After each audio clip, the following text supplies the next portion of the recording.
I never planned on losing sleep that weekend. I just wanted a quiet fishing trip in a small country cabin. The woman who owned the place told me the outside lights sometimes turned on by themselves. She said it like it was nothing, just a quirk of old wiring. I shrugged it off. I only cared about a break from my routine. The idea of sitting by the lake alone with my thoughts sounded perfect, but I didn't expect to wake up night after night with a knot in my stomach. I didn't expect to find footprints where no one should have been walking, and I sure didn't expect to see a figure in dark clothing staring at me from the fence line. I arrived on a Friday afternoon. The cabin sat off a dirt road, next to a patch of tall grass and a shallow creek that led to a bigger lake. The place looked old but clean. It had a porch with a single rocking chair, an old screen door, and a modest interior with basic furniture. A small table, 2 chairs, a couch, and a bed in a tiny bedroom. The owner stood on the porch waiting to hand me the keys. She was in her late 60s, maybe early 70s, wearing a sweater and jeans. She pointed to the motion sensor lights attached above the front door and on the corners of the cabin. She said they flickered on for no reason sometimes, probably because of animals. I just nodded. She gave me a quick smile and said, "Don't worry, it happens once in a while, nothing dangerous." I put my bag down and thanked her. She left in her old pickup, and I went inside. The first evening was quiet. I set my stuff on the bed, looked around for any musty smell, but it seemed fine. The fridge worked. The faucet in the sink dripped a little, but it didn't bother me. I walked outside to check the property. There was a small backyard with a short fence. Beyond that fence, I saw a line of trees. The ground felt damp from rain earlier that week. I stepped in a few muddy spots, but not enough to ruin my shoes. The front yard had gravel where I parked. I took a deep breath of fresh air and felt better than I had in months. That night, I cooked a simple meal on the stovetop and read a magazine on the couch. Around 10, I felt tired. I flipped off the lights and went to bed. I didn't notice anything strange until around 3 in the morning, when the outside light clicked on. It was a dull glow through the curtains. I opened my eyes and listened. Nothing. No wind, no rustling of animals. The silence felt thick. My heart beat a little faster than normal. After about 10 seconds, the light went off. I figured some raccoon or possum had crossed the yard. I tried to go back to sleep, and I managed to drift off without much trouble. The second day was peaceful. I woke up early, drove to the lake, and fished for hours. The catch wasn't great, but I enjoyed the calm water. My phone barely had a signal, which I found nice. I sat on my folding chair, cast a few lines, and watched the clouds. Nobody else came around. By late afternoon, I headed back to the cabin. I made myself a sandwich and put on some music from my phone's downloaded playlist. As the sun set, I noticed how the trees behind the fence cast long shadows over the yard. The place took on a quiet mood as evening fell. I went inside, showered, and settled in to watch a movie on my laptop. Around midnight, I saw something move outside the window. It was just a flicker of motion at first. I paused the movie and listened. A few seconds later, that outside light turned on again, lighting up part of the yard. My chest tightened. I stood up, walked over, and looked out the window. I was expecting a deer or something. That's when I saw a figure near the back fence. It looked like a woman wearing a long, dark outfit, maybe a dress or coat. She was just standing there, back straight, head tilted slightly toward the cabin. She wasn't very tall, but I couldn't see details, just a shape. My scalp prickled. I blinked and looked again, but the light shut off, and the yard went dark. I flipped the inside light switch to kill the glare on the window. Then I rushed outside in my socks. The porch light automatically came on, and I hustled to the fence, calling out, "Hello, ma'am?" There was no response. I looked around, but I only heard my own breathing. I turned in a full circle, scanning the yard. Nothing. No footsteps, no movement. The fence was old but sturdy. I didn't see any gate that was left open. The only noise was my heart pounding in my ears. I stayed out there a minute or so, then went back inside. I felt a cold sweat forming on my forehead. I locked the door and double-checked the windows. Then I sat on the couch, waiting to see if the light would come on again. It didn't. Eventually, I fell asleep out there, uneasy but exhausted. The third night was worse. After another fishing trip that day, I felt a bit restless. I kept thinking about that figure. Maybe it was just a neighbor checking on the place. Maybe someone wandered too close and got embarrassed. Part of me tried to forget it. But around 1 in the morning, I heard footsteps on the front porch. Slow steps, like someone walking from one end to the other. The floorboards creaked in a steady rhythm. One step, pause, another step, pause. I froze in bed, pulling the blanket aside. My arms felt tight, and my stomach sank.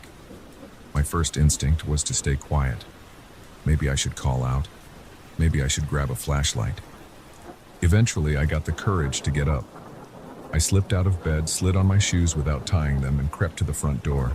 The outside light was still off. The steps had stopped. My pulse was pounding in my ears. I flicked the porch light switch.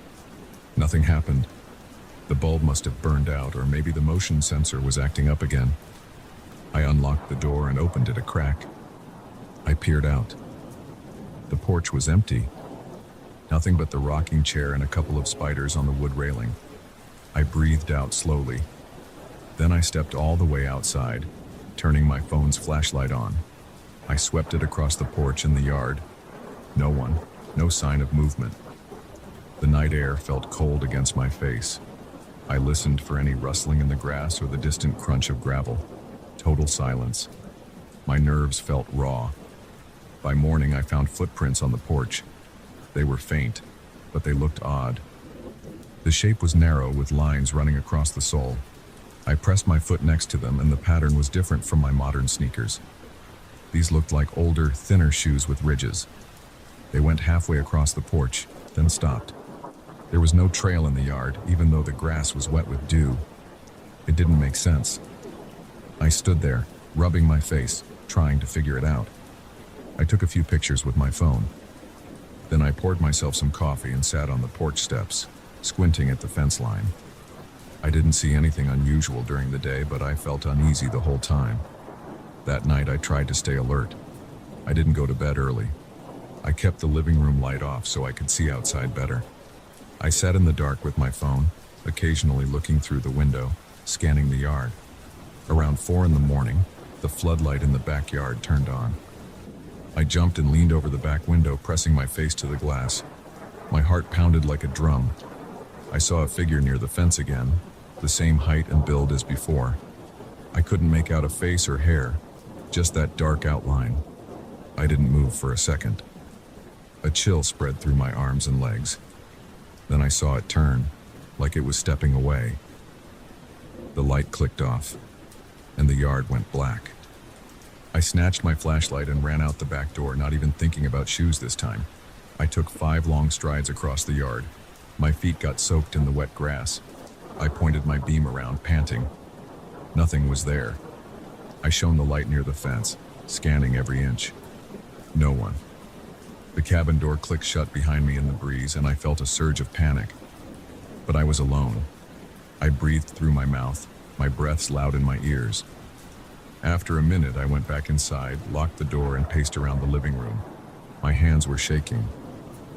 At around 4:30, the same light turned on again. My body tensed, and I rushed to the window. Once more, I caught a glimpse of that shape at the fence before the light went dark. I felt an electric current in my muscles, a wave of adrenaline. I flicked on the back porch light. It lit up a small portion of the yard, but not all the way to the fence. I could see no movement. Yet I felt watched. I yanked the door open and shouted, "Hello? Who's out there?" My own voice sounded strained. No response. I waited in the doorway, my flashlight pointed straight ahead. My breath formed small clouds in the cool air. Finally, I went back inside, slammed the door, and locked it. At 5, the floodlight triggered a 3rd time. This time, I didn't go outside. I just watched from the window. The silhouette stood still, then vanished, like it stepped behind a tree. I felt my skin prickle. The idea of someone lurking back there for hours rattled me. I grabbed a chair from the kitchen and propped it against the door handle, even though it already had a lock and chain. Then I sat at the table, elbows on the surface, my head in my hands. My heart wouldn't slow down. Every small noise made me twitch. I stayed there until the sky started to lighten. Then I dozed off for a few minutes, my head resting on my folded arms. In the morning, I stepped outside, shivering despite the sunlight. I walked to the fence where I'd seen that figure. The grass was flat in places, but there weren't any real footprints, just some random depressions that might have been made by animals. I checked the far side of the fence, walking around through a small gate near the driveway, but I found nothing. No footprints leading away, no sign of a path. It felt surreal, but my gut told me I wasn't imagining it. I spent that last day counting down the hours until I could leave. I hardly ate. I kept glancing at the windows whenever a branch snapped or a gust of wind blew. By evening, I packed my stuff and decided I wouldn't stay another night. I was supposed to stay until Monday, but I couldn't handle it anymore. I left a note for the owner on the kitchen table, explaining I had to go home early. I locked up, loaded my car, and glanced one more time at that fence line. The yard looked empty in the midday sun. Still, my stomach felt tight. I never figured out who or what it was. Maybe someone had a reason for creeping around. Maybe the motion sensor lights were just messed up, and my tired brain filled in the rest. But I know what I saw. A shape in dark clothing that turned to look at me through the darkness. And I know I heard those footsteps on the porch. That weekend started as a simple getaway, but ended up leaving me tense and sleep deprived. Now every time I see a motion sensor light flick on by itself, I remember that lonely cabin and that silent figure standing by the fence.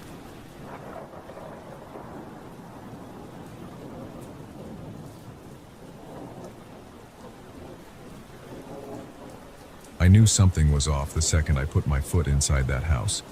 The front door creaked in a way that didn't sound normal, like it was warning me not to enter. I could smell this stale air mixed with what I can only describe as old wood and dampness. I had just moved in, excited about the idea of living in a historic neighborhood. But the moment I crossed that threshold, my stomach tightened. I told myself it was just first week nerves. But each time I went inside, that heaviness got stronger. I moved here alone. I'm a single guy in my early 30s, and I wanted a place that felt different from the modern apartments I'd lived in before. This old house was built in the early 1900s. It still had original floors and a narrow staircase leading to the second floor. Above that was a small attic, more like a crawl space with a folding ladder. When I first saw the place, I thought the attic would be a good storage spot. I wasn't expecting anything strange. People said old houses have quirks like creaky floors and drafty windows. I figured that was normal. On my first night, after moving in my boxes and pushing furniture around, I felt exhausted. I remember standing in the living room, wiping sweat off my face and noticing how quiet the house was. Outside, I heard a car pass now and then, but inside, everything felt still. I tried to relax, telling myself this was just a new beginning. But I couldn't shake that tight feeling in my chest. Something about the silence wasn't peaceful. It was oppressive, like the house was waiting for something. I decided to sleep on the living room couch that night. I was too tired to set up my bed. Around midnight, I was half asleep, staring at the ceiling. I heard a single thump above me, in the attic area.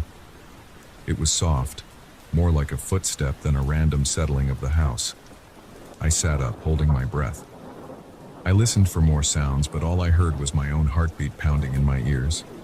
I tried to shrug it off, telling myself it was an old house, and old houses make weird noises. The next day, I set up my bedroom on the second floor. I spent most of the afternoon assembling the bed, unpacking clothes, and placing boxes in the attic. The folding ladder screeched whenever I pulled it down, which made me cringe every time. The attic itself was cramped, with an uneven wooden floor. I saw a single overhead light bulb and some random nails sticking out of the beams. I stored a few cardboard boxes and an old trunk up there. The trunk had belonged to my grandfather, and I rarely opened it. I placed it against the corner. I made sure to lock the small latch on the attic door before leaving it. That night I was in bed, scrolling through my phone, trying to unwind. It was around 2 in the morning when I heard it again. Footsteps in the attic. They were slow and steady, like someone pacing. The floorboards above me creaked one after another. I got this cold sensation in my stomach and my skin prickled. My immediate thought was, did I leave a window open up there? Maybe an animal got in? I climbed out of bed, grabbed the flashlight from my bedside table, and slipped on some shoes. My palms felt clammy as I reached for the pull cord to open the attic ladder. I paused, listening. The footsteps stopped. The silence was deafening. My heart thumped so hard I could feel it in my neck. I yanked down the ladder and climbed. The wooden steps groaned under my weight. When I reached the attic, I shined the flashlight around. Everything looked the same. My boxes were there. The trunk was closed, and I didn't see any animals. The air felt cold, though. I could see my breath in front of me, like a faint mist. I checked the small window. It was locked. Then I looked at the attic door latch. It was unhooked. I specifically remembered locking that latch earlier in the day, but now it was undone. I felt a chill on the back of my neck. I tried to keep it together, telling myself maybe I forgot. I closed the latch again, then climbed down. I went back to bed, but I couldn't sleep well for the rest of the night. Over the next few days, I noticed more strange things. The temperature upstairs dropped around 2 in the morning, every single night. It was always around that time that I'd wake up with a shiver or see my breath in the air. Sometimes the lights would flicker too, just for a second. It was enough to make me feel on edge. I started leaving the lamp on when I went to sleep, but it didn't help. I kept thinking I heard someone walking above me. One afternoon, I decided to investigate the attic in the daylight, just to put my mind at ease. I climbed up, carrying a small toolbox in case there were any loose boards or faulty wiring. As soon as I got up there, I noticed that the trunk was half open, and several of my boxes had been moved around. Books were scattered on the floor, as if someone had opened the boxes and tossed the contents out. I felt a rush of adrenaline. There was no sign of a break-in. All the windows were shut and locked. I looked for footprints, but the old wooden floor was scuffed in general, so I couldn't see any clear marks. I bent down and picked up some books, my hands shaking. I thought maybe I was losing it, or maybe someone had a spare key and was messing with me. But none of it made sense. That night I tried to stay up late. I wanted to see if I could catch whoever was doing this. I sat in the living room with the lights off, listening. Sometime after midnight, I started dozing off in the chair. The house felt so quiet that my ears were almost ringing. Then, around 2 in the morning, the lights flickered. My eyes snapped open, and I felt that familiar cold draft on my arms. I got up, flicked on the flashlight, and headed for the staircase. My heart was pounding so hard I thought it might burst. I moved quietly, step by step, until I reached the attic ladder. I paused. My breathing was shallow. I pulled the cord, and the ladder unfolded. It creaked, and I froze, listening for movement. The attic door was slightly ajar. I swear I had locked it earlier. I climbed up, each step feeling more unsteady. When my head peeked into the attic space, I saw the trunk wide open this time, and some books spread around the floor again. I swallowed hard. My flashlight beam shook because my hand was trembling. I didn't see anyone, but I felt like I wasn't alone. The air felt heavy. The hair on my arm stood up. I forced myself to step into the attic. The old floorboards groaned, and I could hear my own breathing. I glanced around, checking behind boxes, crawling over to the trunk. Nothing. I touched the trunk's lid and noticed the latch was snapped off. That was new. I couldn't understand how it broke.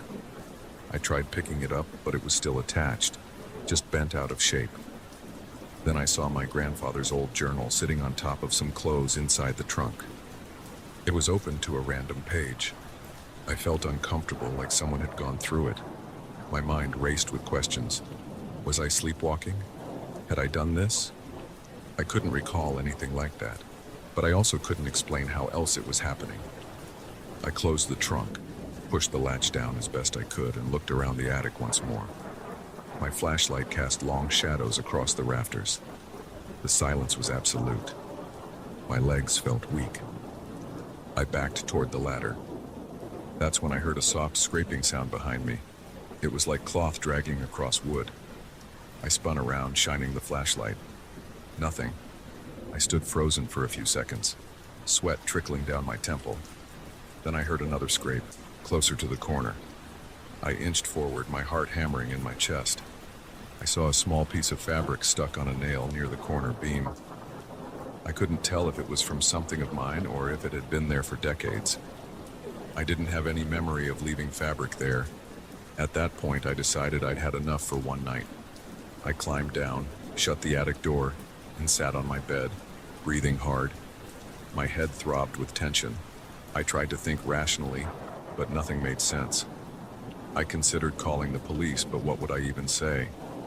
Someone might be in my attic, but they're invisible? That sounded ridiculous. I ended up not sleeping much, pacing around the upstairs hallway until morning. Over the next week, the disturbances continued. Every night at 2, the house got colder. Every night I heard soft footsteps above me, or sometimes just a single creak that sounded like weight shifting on the boards. I found the attic door unlatched a few more times and boxes were moved around. I started feeling exhausted from lack of sleep. My eyes burned. My neck and shoulders felt stiff from tension. Even during the day, I kept checking over my shoulder.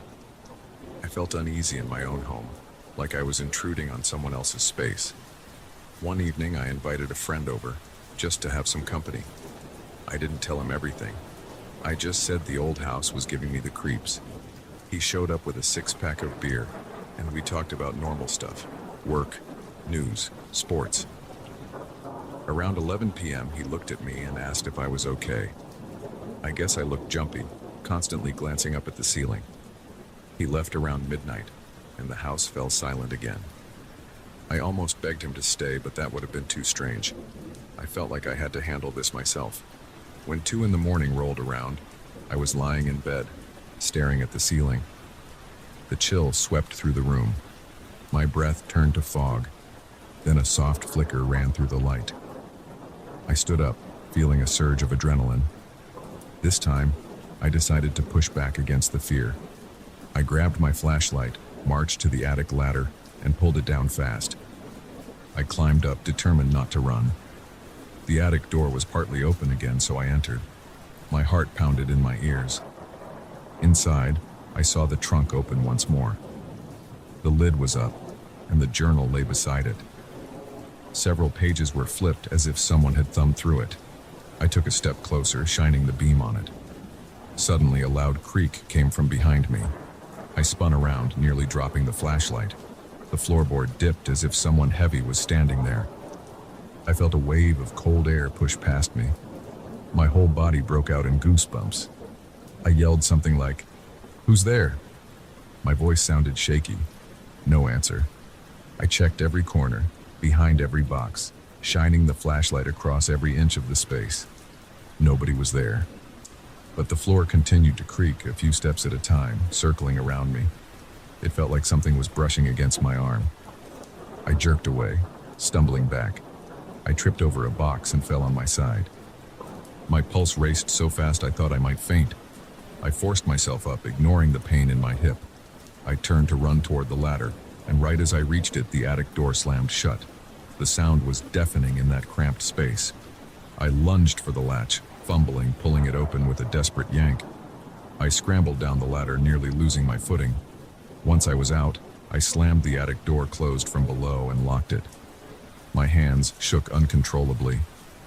I staggered back to my bedroom, collapsed against the wall, and tried to steady my breathing. My mind was reeling. I could barely process what I'd just experienced. After that night, I started sleeping on the couch downstairs again. I didn't want to be near the attic. I placed a chair under the folding ladder's cord, thinking maybe that would keep it closed. Each morning, I checked, and the chair was always in the same spot. But every time I opened the attic to check, something had been moved or rummaged through. The trunk stayed open, the journal was flipped around, and random items were scattered on the floor. It was like someone was searching for something, but I had no clue what. The feeling of being watched grew stronger. Even when I was downstairs, I felt that cold weight on my shoulders. Sometimes I'd catch faint noises in the daytime too, but mostly it was at night. I tried to avoid going up there alone, especially in the early hours of the morning. My sleep was broken and my nerves were shot. I felt jumpy at work, constantly checking my phone to see the time, dreading the moment I had to return home. I don't know how long I can keep this up. The strange activity hasn't let up. That oppressive feeling still greets me every time I step inside. The floorboards overhead still creak at odd hours. The temperature drops without warning. And the attic door, no matter how many times I lock it, ends up unlatched. I'm at a point where I'm thinking of moving out. But I just got here. It's supposed to be my home, yet I feel like a trespasser. For now, I do my best to ignore it. I stay downstairs. I keep my phone by my side. I keep a flashlight in every room. I avoid the attic unless absolutely necessary. But every night, at 2 in the morning, the lights flicker and the temperature plunges. And above me, I hear those slow, deliberate footsteps pacing back and forth.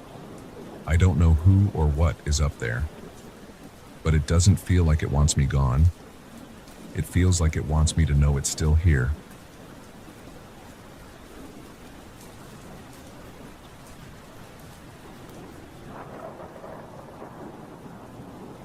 I woke up sweating in the dark. My throat felt tight and my chest heaved with each breath. I had no idea what time it was. All I knew was that my pulse hammered in my ears, and I was somewhere I didn't quite trust. I was in the guest room of my friend's old family property, miles away from any city lights or sounds. I had come here to clear my head and relax. Instead, I was lying in bed, staring at the ceiling in total darkness, feeling like someone was watching me. My gut clenched.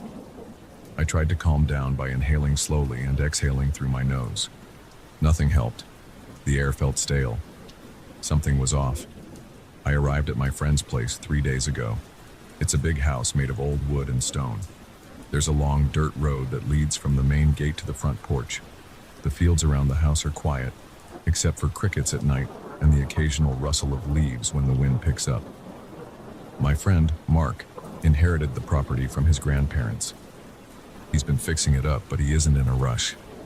He said he likes the quiet and the space. I thought it sounded like the perfect getaway. My apartment in the city had felt cramped and noisy, so I jumped at the chance to spend a few days here. When I pulled up in my car, Mark was on the porch waving. He had a beer in one hand. He told me to park anywhere. I took my bag and went inside. The house smelled like old wood and dust. The floors creaked in random spots. The walls had some faded pictures of Mark's family, old black and white photos, a few color ones from the 70s, and some more recent shots of Mark's parents. The furniture was mismatched, some modern stuff in the living room, but mostly antiques that belonged to his grandparents. Mark showed me around. He pointed out the kitchen, the dining area, and the main living room with a big fireplace. Then he took me upstairs to the guest room, which was at the end of a hallway. The door was thick and the hinges squeaked when we opened it. Inside there was a queen-sized bed with a wooden frame, a small dresser with chipped paint, and a window that overlooked a stretch of pasture. The walls were plain, with a single frame holding a yellowed photograph of a barn. Mark told me that this was the only guest room with a decent mattress. The others were full of junk. I noticed the old wood floors had a few scratches. When Mark walked across the room, they made a sharp creaking noise under his feet. I unpacked, took a quick shower, and had dinner with Mark in the kitchen. He grilled some meat and roasted vegetables.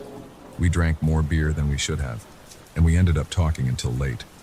I felt tired but content. My head was buzzing from the drinks. That first night I slept fine. The sound of the wind in the trees lulled me to sleep.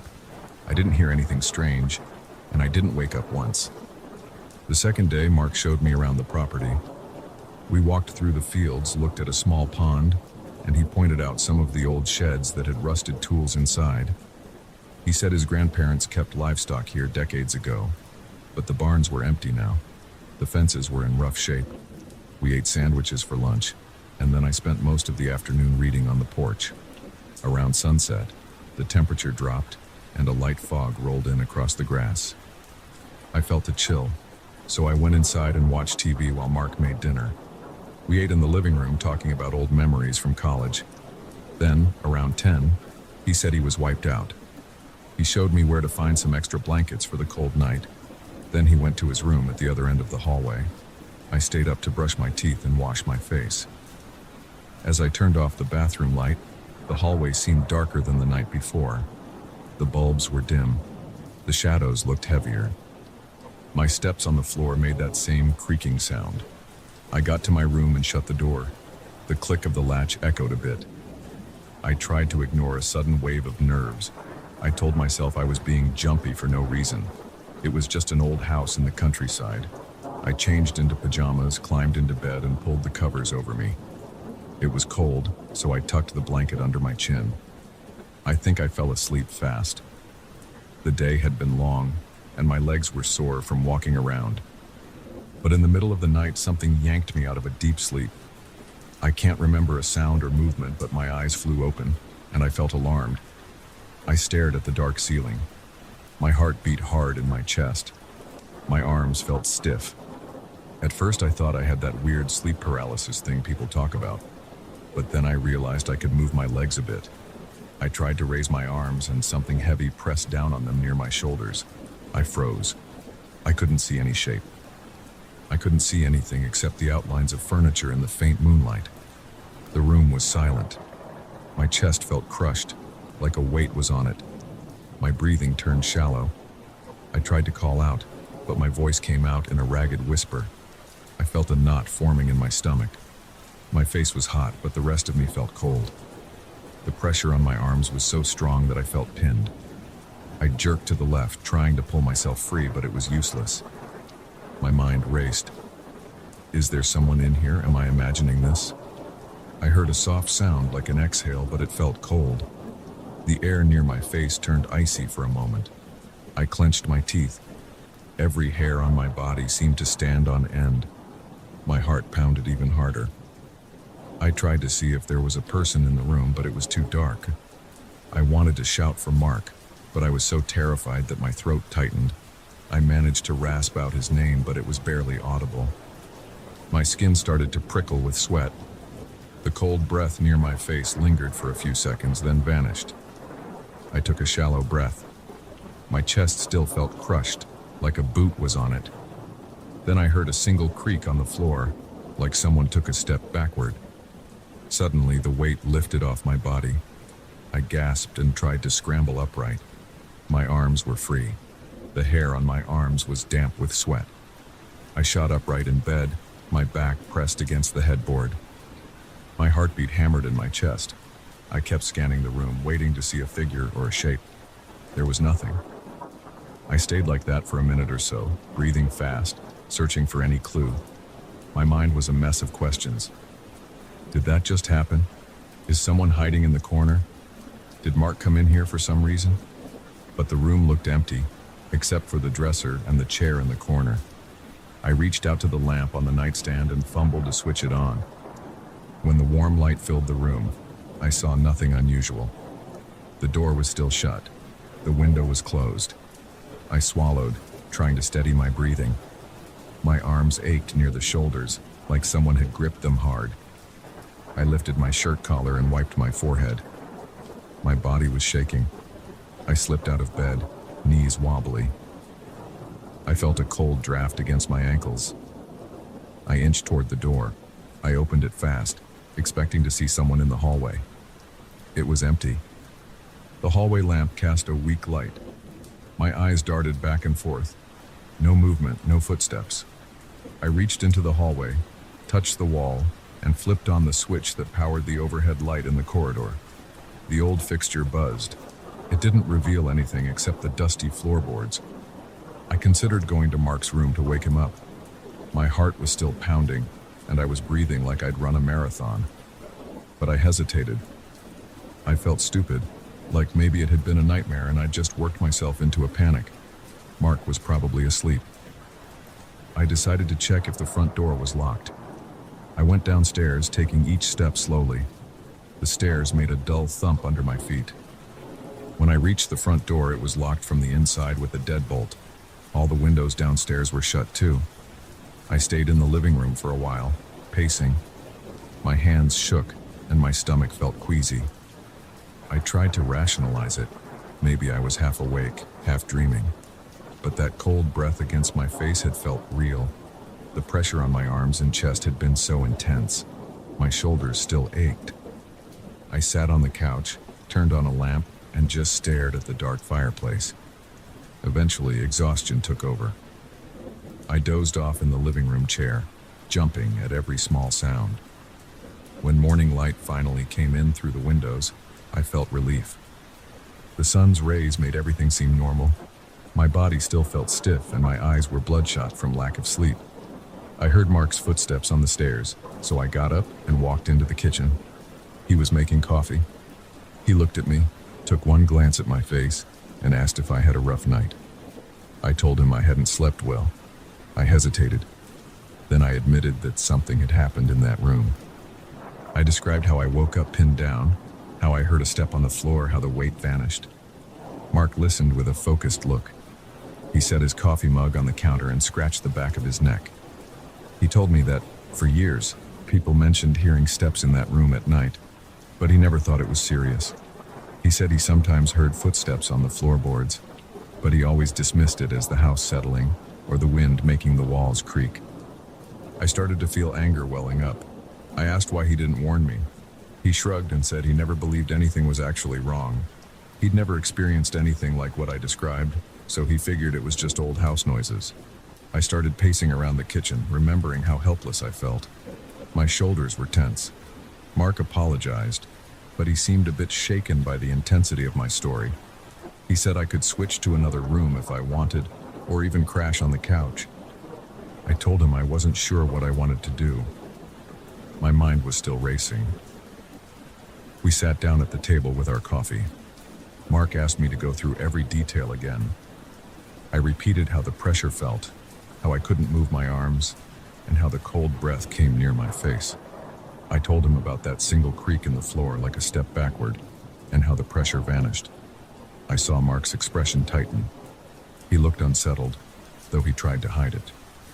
He said maybe something in the room had triggered a night terror, or maybe it was a draft causing the cold sensation. I didn't buy that. It felt too real to be a simple dream or breeze. Despite my fear, I decided to stay at least one more night.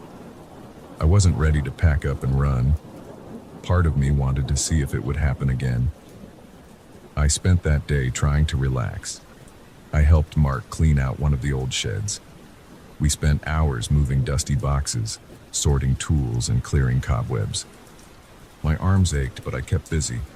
I didn't want to stay idle and think about the night before. Mark and I barely spoke about it after breakfast. We stuck to small talk about random stuff, the shape of the shed's roof, a few chores left around the property, and some local gossip he'd heard from the nearest town. That evening we had a simple dinner, some eggs, toast, and bacon. We watched a few episodes of a cooking show on TV. Mark shot me a glance a couple of times, but neither of us brought up the guest room. Finally, I told him I was going to bed. My nerves felt raw, but I didn't want to linger downstairs. He asked if I wanted the spare blankets. I shook my head, said goodnight, and headed upstairs. At the door to the guest room, I paused. The hallway light flickered. I opened the door cautiously and walked in. I left the light on. I moved around the bed, looking at every corner of the room, even under the bed, which felt childish, but I did it anyway. There was nothing unusual, just a slight chill. I shut the window to make sure no draft could sneak in. Then I changed into my pajamas, leaving the overhead light on. I sat on the edge of the bed and took a few deep breaths. My heart was racing. I decided to turn off the light, but keep the lamp by the bed on. I got under the covers and lay there on my back, staring at the ceiling. I tried to keep my eyes open for as long as possible, but eventually, sleep overtook me. I had strange dreams I don't remember clearly, but I do know that at some point, I woke up trembling. expecting that invisible pressure again. There was nothing. The room was silent. My heart was pounding, and my body was covered in sweat. But I felt no weight on my chest. I listened for any sound. The only noise was a faint creak somewhere down the hallway, probably Mark getting up to use the bathroom. I stayed awake for an hour before I fell asleep again. When the sun came up, I felt relieved. I grabbed my bag, dressed quickly, and decided it was time to head back to the city. I told Mark I needed to go home for a work thing. He didn't try to stop me. He just said he understood. We said our goodbyes and I drove off, still feeling uneasy. I didn't tell him I might never sleep in that guest room again. As I steered my car onto the main road, I realized my shoulders were still sore where that invisible force had pinned me. I kept rolling my shoulders, feeling the dull ache. I cranked the radio to distract myself. But even with the music on, I kept glancing at the rearview mirror, half expecting to see something. I never did. I've been back in the city for a while now, and I still don't have a clear explanation for what happened. Maybe it was my mind playing tricks. Maybe there's something in that house. Either way, I felt helpless in a way I never want to feel again. My friend says the offer still stands if I ever want to visit. I haven't decided if I will, but if I do, I'm not sleeping in that room.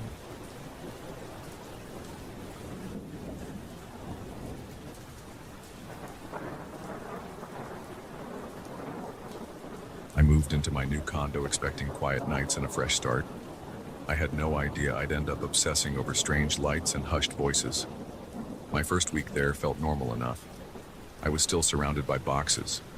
I spent most of my time arranging furniture, unwrapping kitchen utensils, and trying to figure out where to hang my pictures. The living room had large windows with thick curtains. They were a neutral color, nothing fancy. I thought they'd match the sofa. They looked harmless. After I'd set up the main furniture, I wanted to take some pictures to show my parents. They live in another state, and I wanted them to see my progress. I snapped a few shots of the living room with my phone. I checked the gallery and saw these big, round spots of light near the curtains. They weren't small specks. They looked like glowing orbs the size of grapefruit. My first reaction was that my phone camera had some dust on it, so I wiped the lens with my shirt. I took more photos and the orbs were still there, always in the same area near the drapes. They floated in different positions, but they stayed in that corner. I felt a small chill, but I brushed it off. I decided it was probably a weird reflection from outside. I didn't have much time to dwell on it. I had a lot to do at work. When I wasn't working, I was unpacking. Every night I'd make a bit more progress until I could see my living room floor again. Once I had everything in place, I decided I wanted better photos. That was when I noticed the orbs again. They weren't going away. They were so clear in every shot I took from that angle. I moved the curtains aside, but nothing seemed to change. They just kept showing up. I sent the pictures to my brother, who does photography for a living. I expected him to say it was dust particles, lens flare, or some other typical explanation. Instead, he wrote back saying he had no idea what was causing it. He said it didn't look like reflection or lens dust to him. That got my attention. My brother is usually quick to say, "It's just dust," or "It's just a smudge." This time he sounded uncertain. I felt a wave of nervous energy flood my chest. I tried to keep calm. I told myself there had to be a logical explanation. I ran a duster all around that corner of the room. I vacuumed. I washed the windows, I wiped the curtains, and I even checked the overhead lighting. I couldn't find anything unusual. I tried taking more photos right after cleaning. The orbs were still there. They almost looked bigger, like they were closer to the lens. That night I sat on my couch scrolling through the pictures. I looked around the room, trying to see if there was something I'd missed. The place felt quiet. The sound of my upstairs neighbor's television drifted through the ceiling. I was about to get ready for bed when I heard what sounded like faint whispers. It came from the window area. At first I thought it was the TV upstairs, but the voices were too soft and too close. It was like a whisper, but I couldn't make out any words. It lasted maybe 10 seconds and then stopped. I stood up, walked over to the window and listened. Nothing. My skin felt prickly, and my stomach turned a bit. I told myself it was just my imagination. Over the next few days, the whispers became more frequent, always in the evening. They were never loud. They sounded low and hushed, like they were trying not to be heard. I tried to ignore it. Sometimes I'd talk out loud to break the tension. I'd say, "It's just the wind," or "Walls are thin, I can probably hear a neighbor." But deep down, it didn't feel like that. One night, I used my phone to record. I stayed quiet near the windows for a minute or two. When I played it back, I heard strange little crackles and faint static. I thought maybe I'd catch a clear whisper, but I only got these odd, garbled noises. It was impossible to make out words. The recording gave me a dull headache, like I was straining to hear something that wasn't there. I showed a friend of mine some of the photos. He told me I was being paranoid, that it was probably just a glare. I invited him over, determined to show him the orbs in person. We sat in the living room. I grabbed my phone and took a few shots. I expected the orbs to appear again, but when I looked at the pictures, they were gone. The entire corner of the room looked normal. He laughed and said, "See, you were freaking out over nothing." I didn't know what to say. I felt embarrassed and confused. I waited until he left, then I tried again by myself. Sure enough, the orbs were back. They were as large as ever, floating around the curtains. That pattern repeated itself. Anytime I tried to show someone else, the photos came out clean. My brother even came by to do a professional check with his camera. He snapped a bunch of shots while I was in the kitchen. He didn't see anything strange in any of his pictures. Then once he left, I tried taking my own pictures, and the orbs were back. My body tensed up. I felt sweat on my forehead, and my hands started shaking. I sat on the couch staring at the pictures on my phone, wondering what was wrong with me or my condo. Another weird thing started happening. At night, the living room lamps would flicker. It wasn't like a normal power surge. It was more like someone was toggling the switch. I checked my breaker box a few times, but everything looked normal. Nothing was tripped. My building had a maintenance team, so I asked them to come up and check the wiring. They told me everything was fine. They flipped the switches on and off, checked the outlets, tested the bulbs, and found nothing unusual.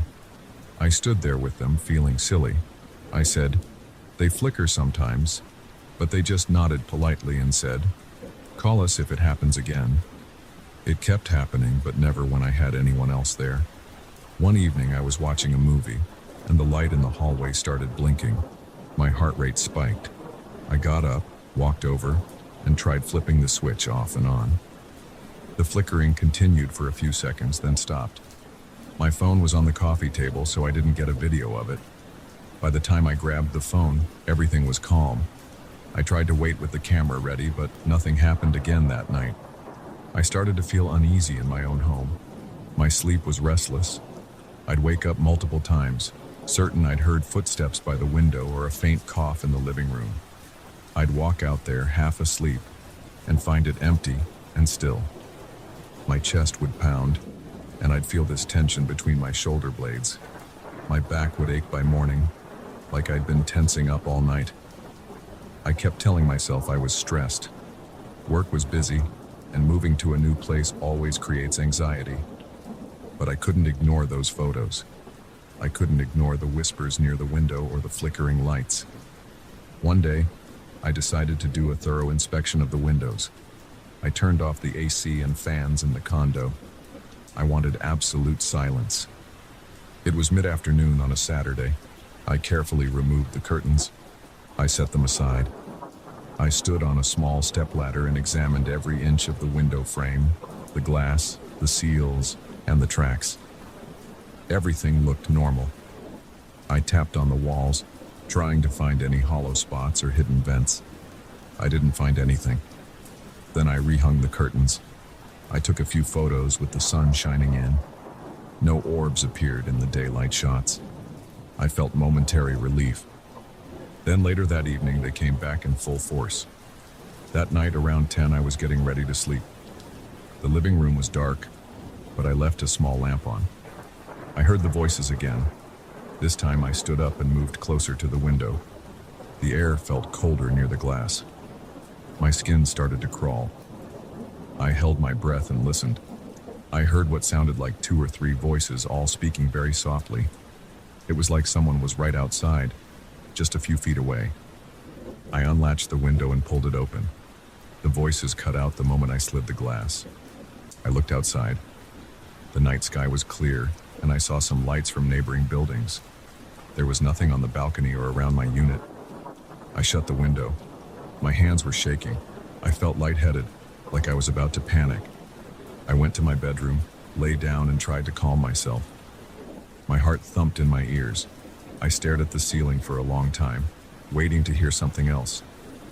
I think I drifted off at some point, but I woke up at 3 a.m. to the sound of the lamp in the hallway clicking on and off. I jumped out of bed and ran to the switch. It was still in the off position, yet the lamp blinked a few more times before going dark. I shut the bedroom door and tried to breathe slowly. My mouth was dry. I considered staying with a friend for a few nights just to clear my head, but I didn't want to abandon my place.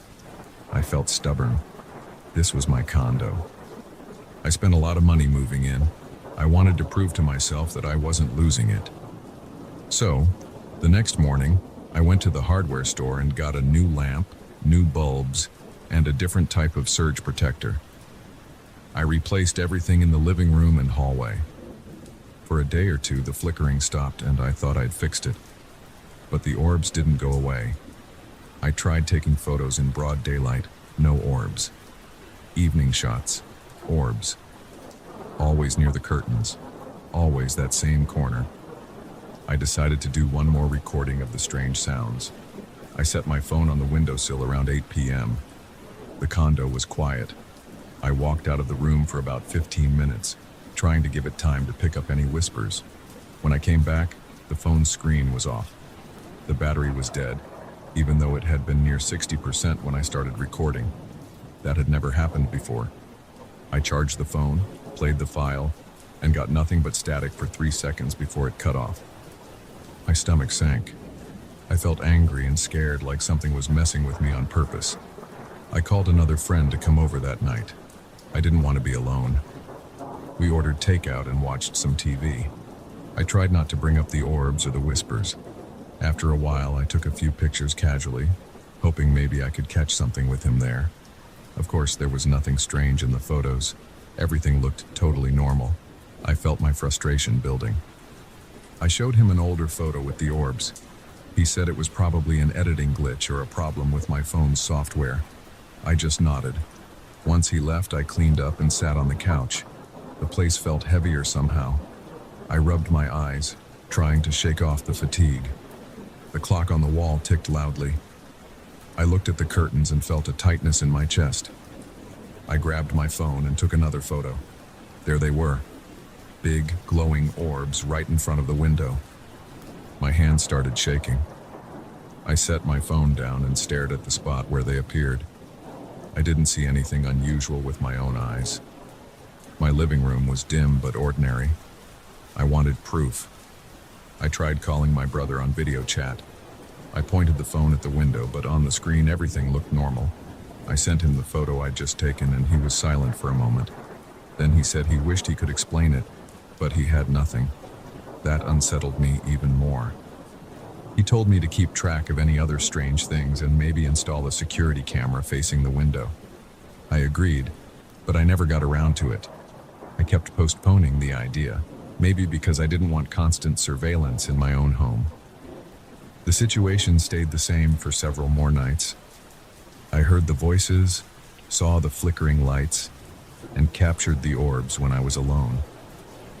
I never got a clear recording of the whispers. All I had were those photos, which only appeared when no one else was present. I felt stuck. I didn't want to move again, and I didn't want to live with this constant unease. I started leaving the TV or the radio on at low volume, hoping to drown out the whispers. Sometimes it helped me sleep better, but every now and then I'd still catch a hint of those low voices near the window. Eventually, I got used to it in a strange way. My brother still has the photos, but he's as clueless as ever about what could be causing them. My lights still flicker occasionally, though not as often. The orbs still show up in my pictures, but only in the evenings and only when I'm alone. I keep telling myself one day I'll figure it out, but for now I just live with it. I'm not exactly comfortable, but I haven't been harmed or anything like that. There's just this lingering tension in my chest every time the sun goes down. I still hear those whispers and I still see those flickering lights. I don't know if there's a final answer. But if you ever see me staring at my curtains, gripping my phone and sweating a little, this is why. I'm still trying to catch whatever these orbs are in a way I can show someone else. Until then, I'll just keep snapping photos and listening to those strange voices near my windows. It's not the new home experience I dreamed of, but it's what I ended up with. And I deal with it one tense evening at a time.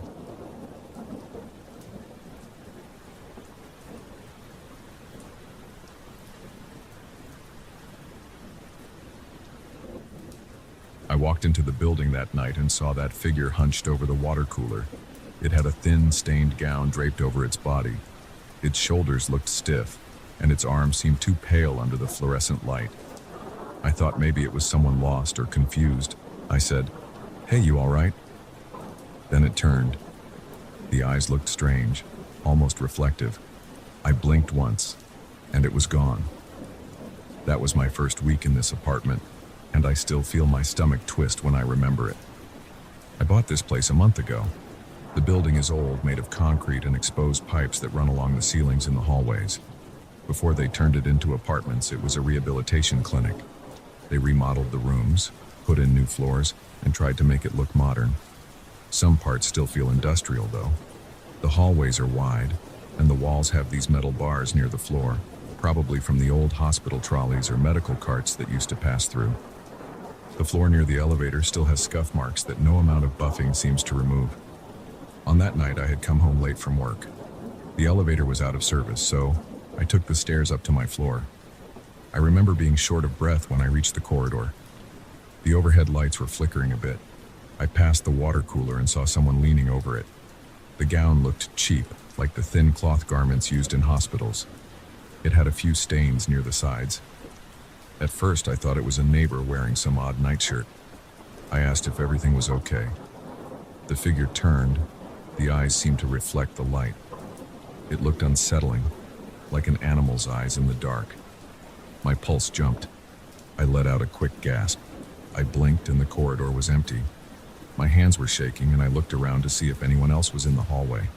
Nobody. I went to my door, unlocked it, and went inside. My heart pounded. I tried to calm down, telling myself I was just tired. The next day I woke up feeling tense. I made some coffee and tried to move on. But it lingered in my head. That face, those eyes. I went out in the hallway later that morning to take out some trash. The corridor felt normal. Just an old hallway with peeling paint and that faint smell of disinfectant. I checked around. The water cooler was there, humming quietly. No one else around. I went back to my apartment and decided to let it go. I still had boxes to unpack, and I didn't want to dwell on something that might have been a trick of the light or my own fatigue. A few nights later, I was trying to sleep, but I heard a sound. It was faint, like metal wheels squeaking and rattling against the floor. I opened my eyes, stared at my ceiling, and listened. It sounded like a cart rolling back and forth in the hallway. I checked the time on my phone.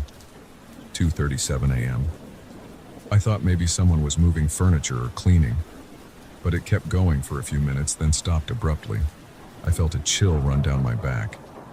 It reminded me of those hospital carts you see in old movies. I couldn't get back to sleep right away. I just lay there, my ears alert for any more noises. The next morning I went downstairs.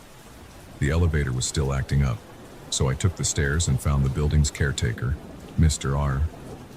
Ramos, standing in the lobby, fiddling with a tool belt around his waist. He's a middle-aged guy with a rough voice and a permanent scowl. I asked him about the noise. He shrugged and said, "We get weird complaints sometimes. People say they hear carts rolling around or footsteps. When we check the cameras, there's nothing." He gave me a look like he was used to these questions. I asked if the building's past had anything to do with it. He just grunted and said, People love to blame the old clinic. I don't know if that's it, I just know it happens. He went back to adjusting his belt, and I left for work. That night, I got home around 9 p.m. The elevator was finally working. The ride was slow and creaky, and each floor had those dull, flickering lights. I stepped out onto my floor. The air felt colder than usual. My arms got goosebumps, and I could see my breath in front of me for a second. I found it strange because the windows in that hallway are always shut. There's no draft there, at least not that I know of.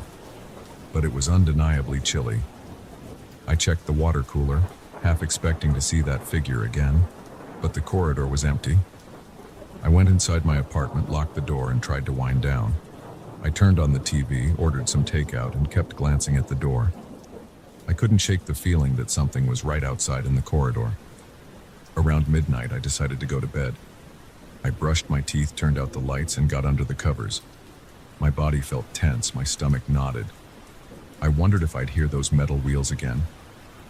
After a couple of hours of tossing and turning, I started to drift off. Then I heard it. The rattling wheels, faint at first, then a little louder. It sounded like it was right outside my door. My chest tightened, and my hands were clammy. I tried to ignore it, but curiosity got the better of me. I got out of bed, quietly walked to the door, and pressed my ear against it. The sound of wheels rolling slowly was unmistakable. I stood there, heart pounding in my ears, and then everything went silent.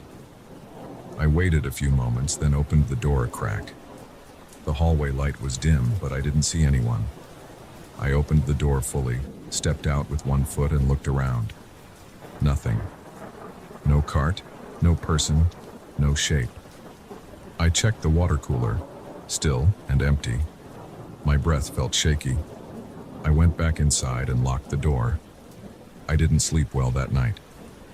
Over the next week, I kept noticing that the hallway outside my apartment felt colder than the rest of the building. The difference was noticeable. If I walked just a few feet toward the elevator, the temperature would rise back to normal. In front of my door, it felt like standing in front of an open freezer. I kept telling myself maybe the ventilation system was off or there was some draft coming through the old pipes. But I never heard any air blowing. It was just cold. I tried to ask some other tenants about it. Most gave vague answers or brushed me off. A couple of them said they'd heard strange noises at night. One guy in apartment 904 said he heard a woman mumbling in the hallway around 3 a.m. when he went out to smoke. He never saw her, just heard the voice, then silence. Another tenant mentioned seeing a shape in the hallway, but he thought it was just a reflection. The caretaker, Mr. Ramos, told me that the cameras in the corridors never show anything at night, even when people report seeing someone. He said he's checked them himself and there's never any movement recorded after midnight. He told me to make sure I lock my door, but I got the sense he wasn't talking about intruders in the usual sense. Late one evening, I tried to push the thought of all this out of my head by watching some dumb reality show on TV. I got up for a drink of water, and my lights flickered for a second. That happens occasionally in old buildings, so I didn't make much of it. Then I heard a soft thump on the wall near my front door. I set my glass down and walked over. I pressed my ear against the door. My heart was thudding in my chest. For a second, I heard nothing.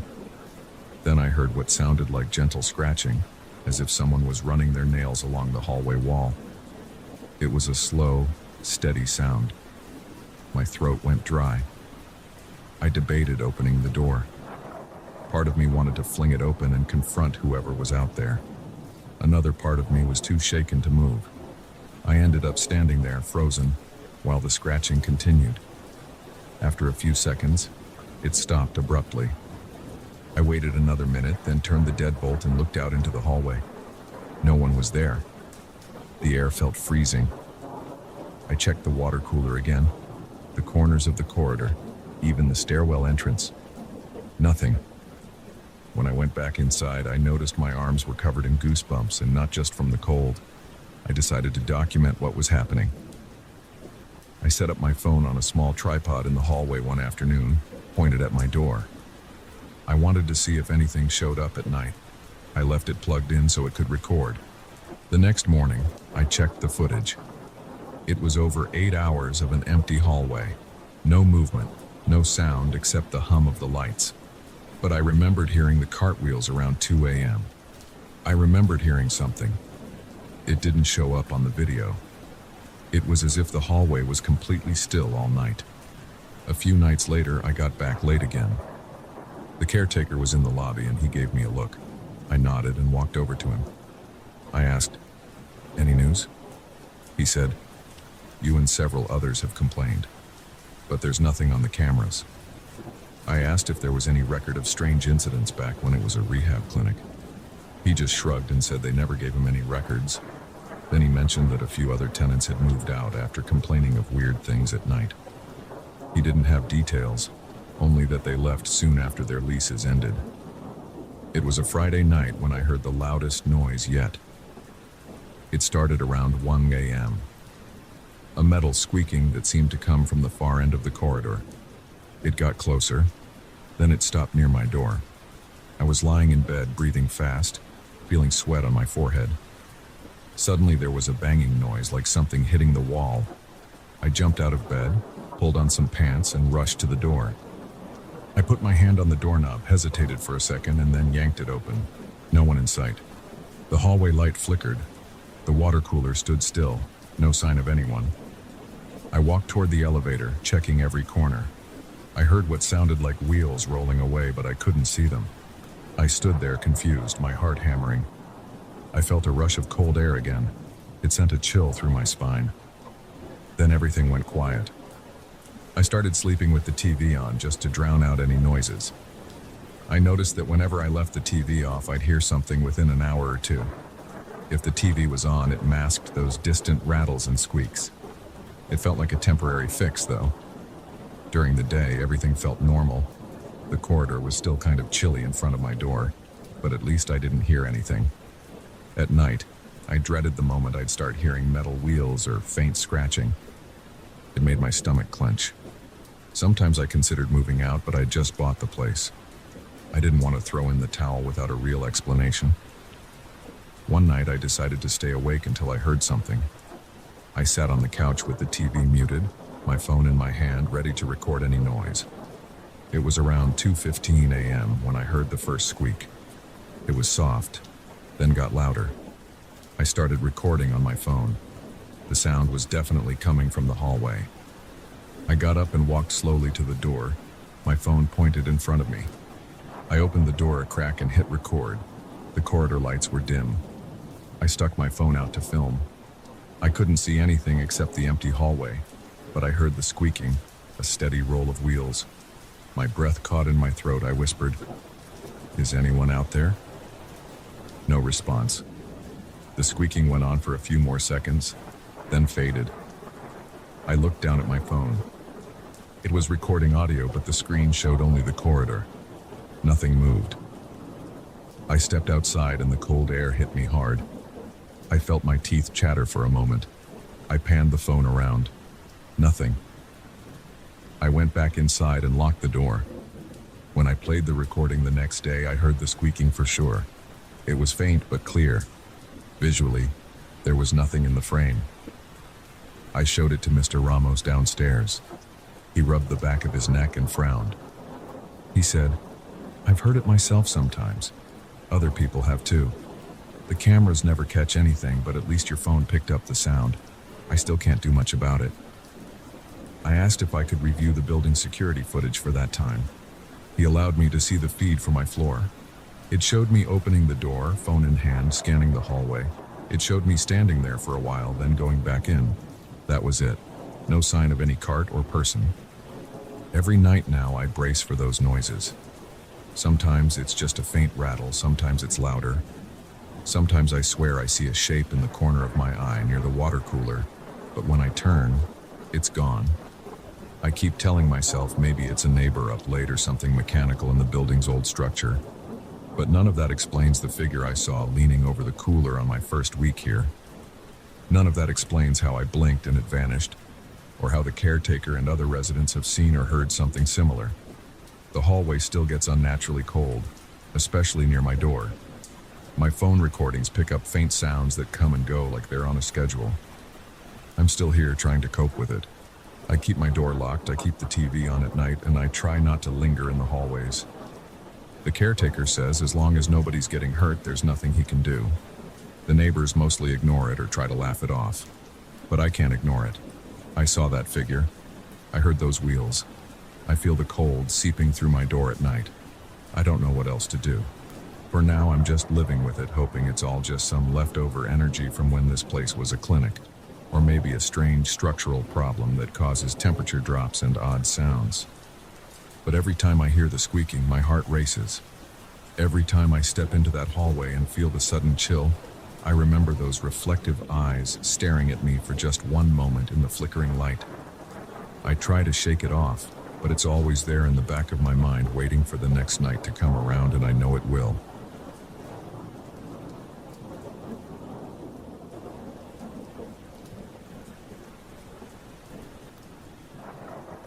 I pulled up to the gate with a heavy feeling in my gut. My mouth felt dry and my hand shook a little on the steering wheel. I had just driven onto my friend's property, and I expected a normal weekend barbecue. Instead, I saw my friends standing near the fence, staring at me like I was some kind of trespasser. They looked confused, like they couldn't believe I was actually there. I parked and stepped out, my legs stiff and a dull ache in my shoulders. That was the moment I realized something was off. They didn't come running to greet me like usual. They stood frozen, waiting for me to speak. I checked the time on my phone. It said Friday, 5:13 p.m. They told me it was Monday. I didn't process that right away. I laughed and said something like, "Very funny, guys." But they didn't smile. They told me they had been calling me nonstop since Friday night, asking where I was, why I wasn't answering, or if something had happened. My phone's battery was still above half, and the date on the lock screen hadn't budged from Friday. I tried to show them. I told them, "Look, it's still Friday." One of them grabbed his own phone, which said Monday. I felt a wave of nausea roll through my stomach. It made no sense. I remembered getting in my car around 2 o'clock Friday afternoon and driving for a couple of hours. That was it. I didn't sleep in a hotel or stop for any extended break. Yet here they were, acting like I had vanished for 3 days. They wanted to know why I hadn't answered their texts or calls. I didn't remember hearing any notifications. I pulled my phone from my pocket and checked my messages. It showed nothing new. Then my friend Frank held out his phone. He had a list of messages he'd sent me. They were all urgent, each more worried than the last. They ranged from Friday night to early Monday morning. I stared at his screen. I couldn't believe it. On his phone, there were at least a dozen messages. There were calls that went straight to voicemail. He and the others even tried contacting the local police to see if there had been any accidents on the highway. I felt my skin get clammy. My stomach tensed. I wanted to explain that I had just seen them a few hours ago in my mind. But I knew that wasn't true. I hadn't seen them because I was supposed to arrive before sunset on Friday. That was the plan. We had texted about it on Thursday night, and I promised to bring some extra drinks and a few folding chairs. I kept replaying my last memory, driving along the main highway, turning onto a secondary road, and then seeing a bright, intense light.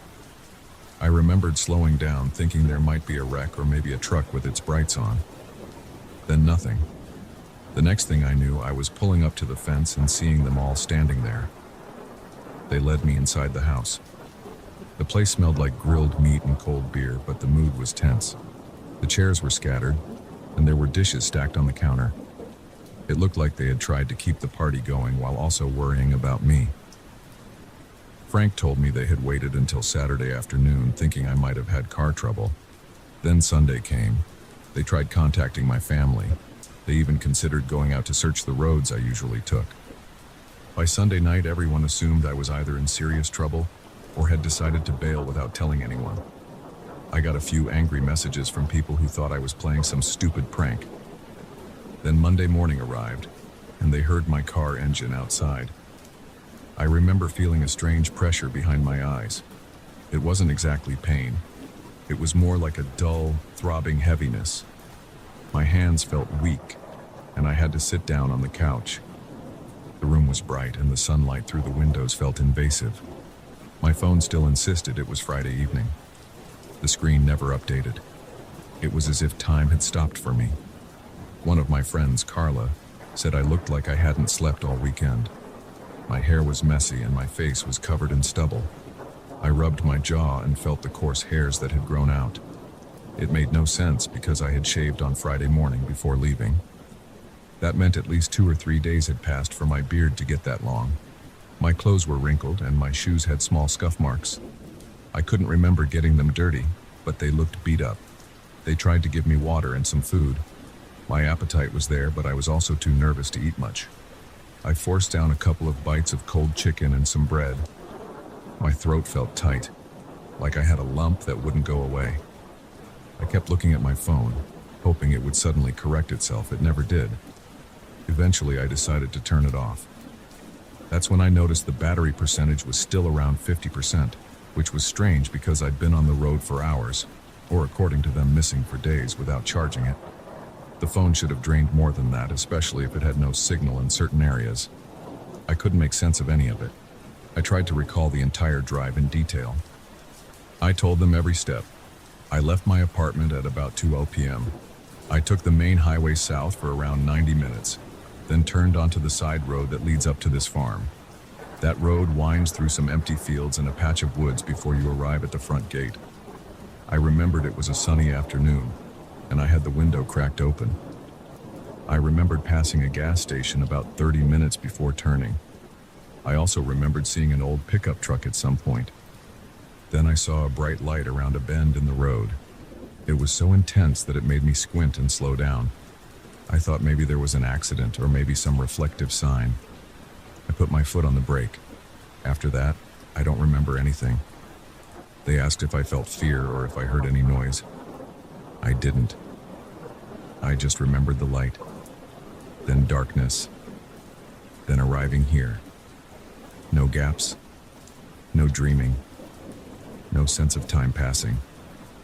Just a jump from one moment to the next. They asked if I felt any injuries.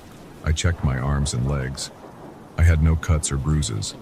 I felt no pain besides the dull throbbing in my head. My clothes weren't torn, and my wallet was still in my back pocket with all my cards and ID. My phone was still in the cup holder when I parked. Everything was normal except for the lost days. Frank pulled me aside and asked if I was on any medication or if I had been drinking. I said no.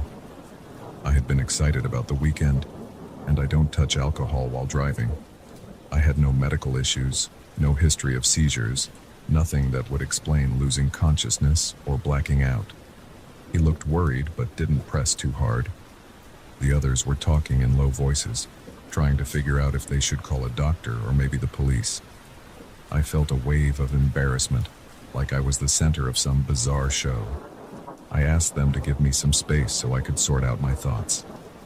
I walked outside and leaned against the porch railing. The sky was bright and the sun hurt my eyes. The air smelled like grass and burned wood from the fire pit. I felt a slight breeze on my face. I checked my watch.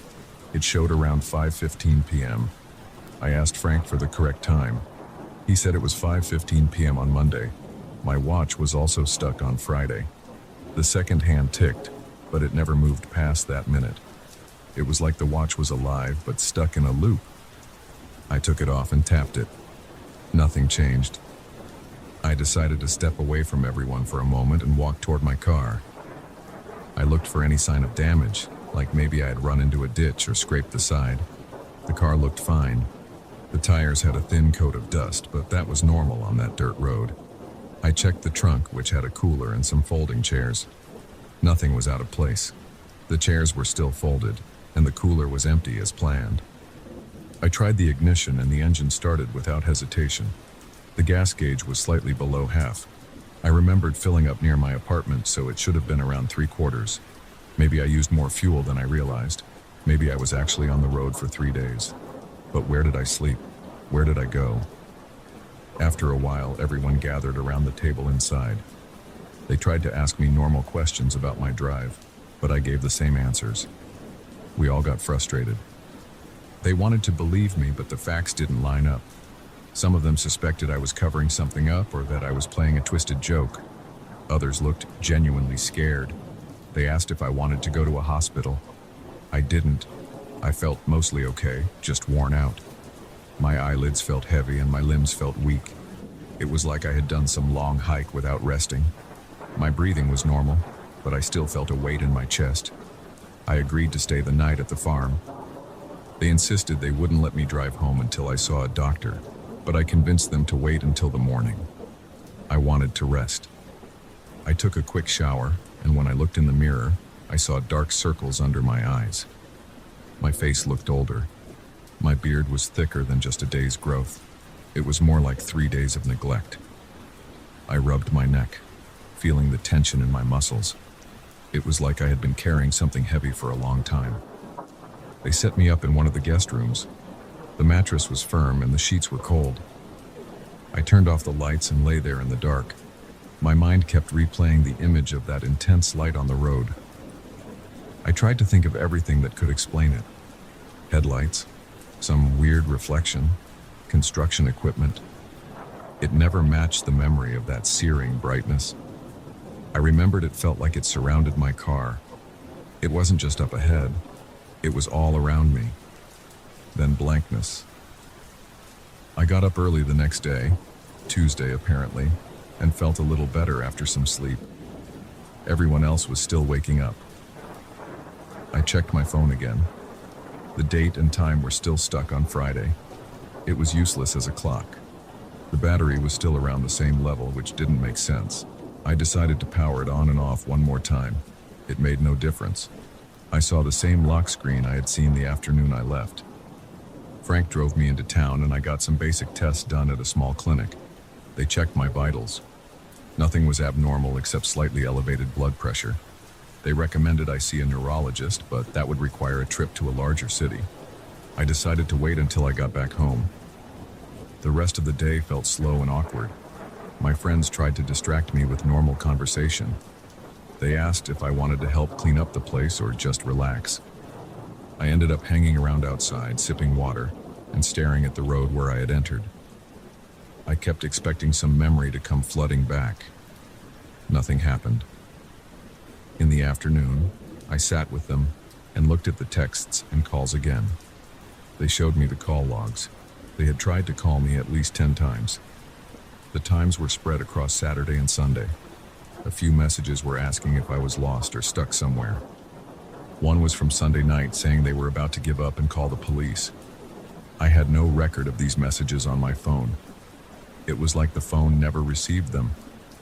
Or it received them, but the date never advanced. I felt queasy. I couldn't shake the feeling that something had happened to me out there, something I couldn't explain. I left the farm around dusk. I took the same road back, this time with Frank following in his truck. I drove slowly, looking for any sign of the light or anything unusual. I passed the fields and the patch of woods. I saw a few birds in the sky. I saw the road signs. Nothing stood out. No scorch marks, no debris, no reflectors that might have caused the intense glow. My car felt normal. I got home around 10 that night and the trip was uneventful. It's been a few weeks since that weekend. My phone is now working normally, but I had to reset it to factory settings. My watch started running again as soon as I got back home, but I had to replace the battery to fix the date problem. My friends still talk about those missing days. I have no answers. I haven't regained a single memory of what might have happened between the moment I saw that light and the moment I arrived at the farm. All I have is a thick layer of confusion and the raw anxiety that hits me whenever I think about driving alone. I keep expecting that bright light to appear again, but it never does. I wish I had some kind of resolution, but I don't. I just know I lost 3 days, and no one can tell me where I was or why. That's everything I can share. That's all I remember.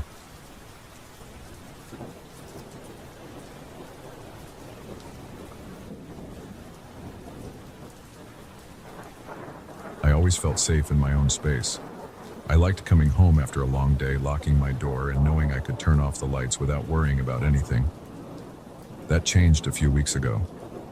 Now, every time I step off the elevator and look down the hall, I feel like I'm not alone. It's a strange feeling I can't shake. I see something out of the corner of my eye, and it feels like a person standing in the darkest corner by the stairs. When I look again, there's no one. It's like my eyes are playing tricks on me, but it keeps happening, and it's starting to mess with my head. I live on the 12th floor of an older building downtown. There's a single hallway for each floor, and it leads to 4 apartments.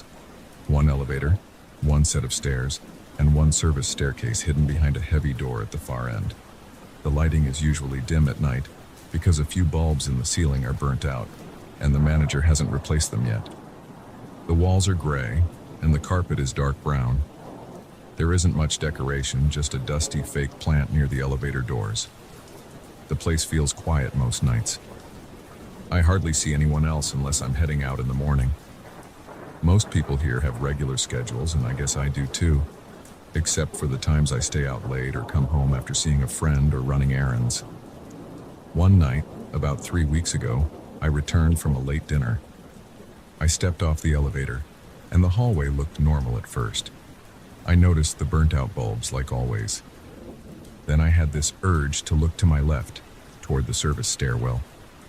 There's a spot there where the light doesn't reach. It's just a shadowy corner. That's when I saw this shape, like a person standing there. It wasn't solid or well-defined. It was more like a dark silhouette with no features. I froze for a moment, my heart speeding up. I blinked, and when I looked again, there was nothing. At first, I told myself it was probably my eyes adjusting after stepping out of the brighter elevator. Maybe I was just tired. I shrugged it off. I walked to my door, unlocked it, and went inside. As soon as I locked the door behind me, I felt this deep chill in my back, almost like the hallway's cold air followed me inside. My apartment isn't usually cold. The building's heating works well enough, and it wasn't a chilly night. But I felt goosebumps on my arms and a tightness in my chest. I glanced around my living room, which was dark except for the small light on my stove clock in the kitchen. I stood there for a moment, listening. I heard nothing unusual, just the hum of the refrigerator. I calmed down after a while, then went to bed. The next time it happened was a few nights later. I'd gone out with a coworker for drinks. I came back around midnight, took the elevator to my floor, and stepped out. This time I didn't see anything right away, but I heard something. It was faint. It sounded like slow, weak breathing. I stopped moving and listened. My ears felt sensitive in that silence. It came from the direction of the service stairwell again. I didn't see anyone or anything. The corner was dark, just like before.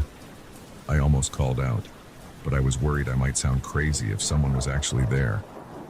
So I just stood there holding my breath, trying to confirm what I was hearing.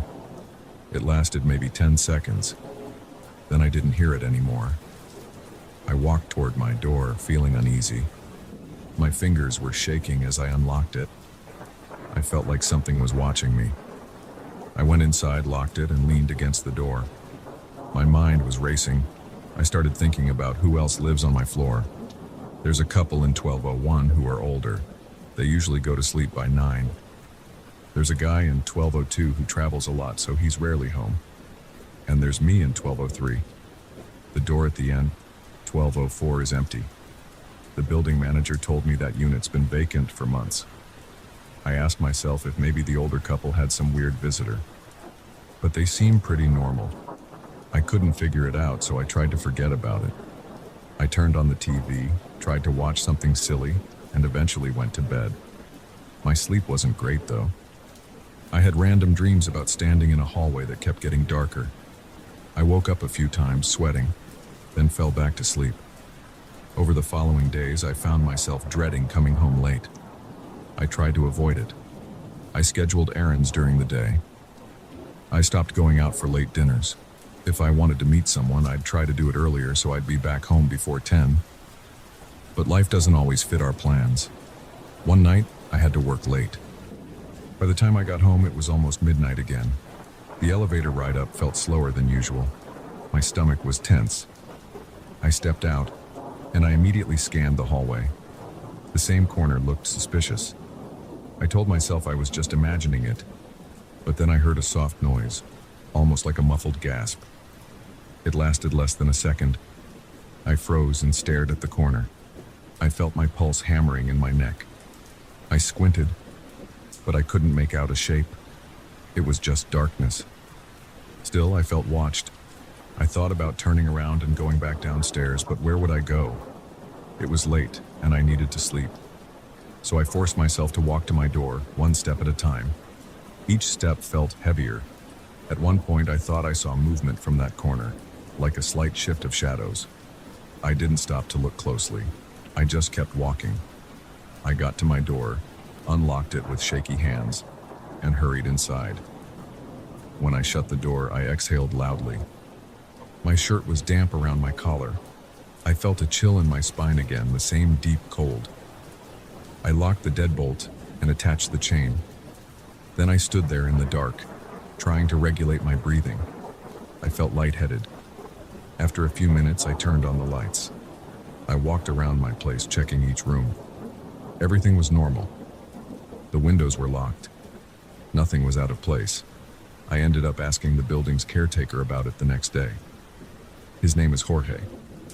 He's an older guy, usually pretty friendly. I caught him in the lobby when I left for work. I said, "Hey Jorge, anyone weird hanging around the 12th floor at night?" He gave me a puzzled look and said he hadn't seen or heard anything. I asked if maybe there was a tenant who worked late shifts or something. He said no.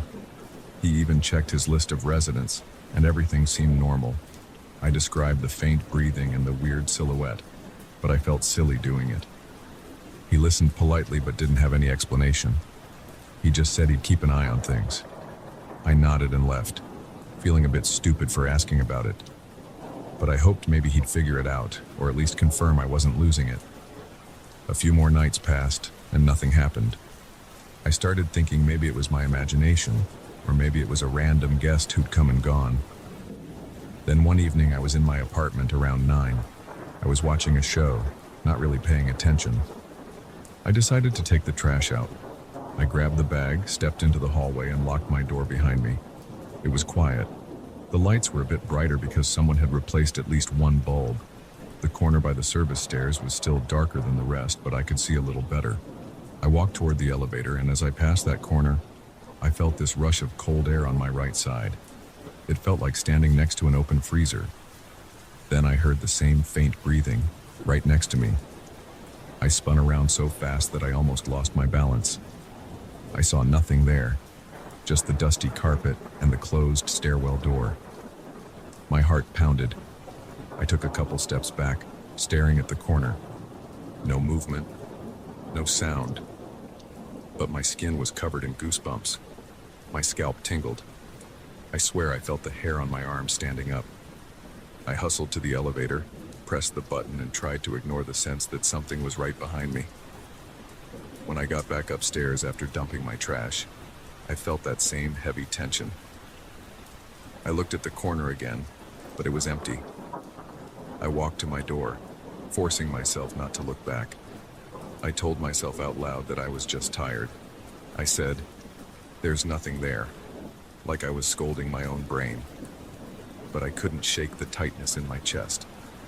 I stayed up late that night, pacing in my living room, checking the peephole of my door every so often.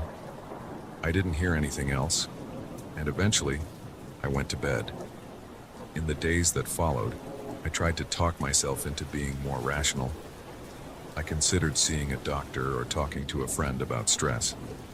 Work had been busy, and I'd been skipping proper meals and not sleeping well. That kind of thing can mess with your head, but the problem is, the sounds and sensations kept happening. It wasn't every single night, but often enough to make me anxious. Sometimes, while waiting for the elevator, I'd hear a faint rasp of breath coming from the service stairwell door. Sometimes I'd step off the elevator late at night and see a flicker of motion in that corner. One time I smelled a strange odor, like damp concrete or old sweat, but I couldn't pinpoint its source. Whenever I went into my apartment, I felt that strange chill in my walls, like the cold was creeping through the paint. I approached Jorge again. I asked him if he'd found anything. He said he'd checked the security cameras in the elevator and the main hallway on the first floor, but there aren't any cameras on the individual floors, so he couldn't see much. He said everything downstairs was normal. He hadn't found any sign of break-ins or unauthorized visitors. No one else had reported anything odd. I pressed him about the empty unit 1204, but he said it was still vacant. No one had entered it, as far as he knew. He even offered to unlock it so we could take a look. I accepted. One afternoon, we opened the door and looked inside. The apartment was empty, with bare floors and a faint, musty smell. Nothing unusual. We locked it again. Jorge just shrugged and said maybe I was tired. I could see in his eyes that he was trying to be helpful, but he was out of ideas. Around a week ago, I decided I couldn't keep living in this constant dread. I didn't want to move out because I actually liked the location, and I don't want the hassle of finding a new place, but I needed to do something. So I set up a small camera on a shelf near my door inside my apartment. I wanted to see if I caught anything when I came in at night. The first few nights I got nothing. Just me, walking in, looking nervous. But on the fourth night I came in around 11. I watched the footage back. The hallway was dim behind me as I opened my door. Nothing unusual. But as soon as I stepped inside and turned around to close the door, the camera's audio picked up a soft, raspy sound. It was less than a second long, like a short breath or a whisper. It's faint, but I can hear it. The hair on my arm stood up when I played it back. I showed it to a friend the next day, and he said it sounded like a breeze or maybe feedback from the camera's microphone. He didn't think it was a big deal, but I know what I heard.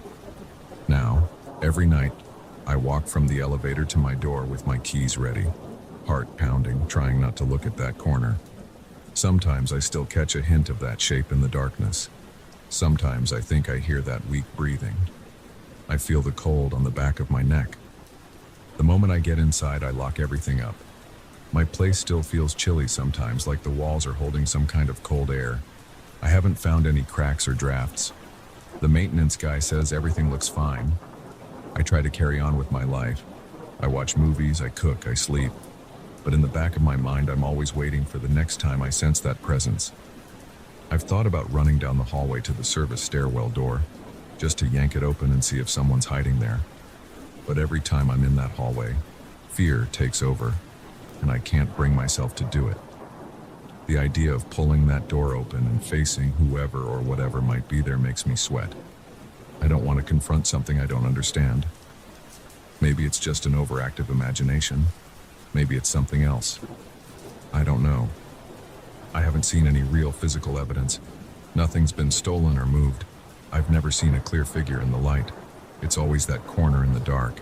It's always that quiet breathing. It's always that cold feeling in my apartment. Jorge says he'll keep an eye on it, but so far nothing's changed. At this point, I'm just trying to get through my days without letting this drive me crazy. I don't want to sound paranoid, but I don't feel comfortable in my own building after midnight. I keep telling myself that if I ignore it, it will go away. But it hasn't gone away yet. It's right there, in the corner of my eye, breathing quietly, reminding me that I might not be alone. I have no idea how to handle it. For now, I stay quiet, stay alert, and try not to blink when I walk through that hallway at night. Because every time I blink, that shape disappears. And every time it disappears, I feel that chill digging into my spine, like the walls themselves are breathing. I'm still here. I'm still waiting for it to stop. But every night, it's the same thing. That dark corner, that faint breath, and my own heartbeat hammering in my ears.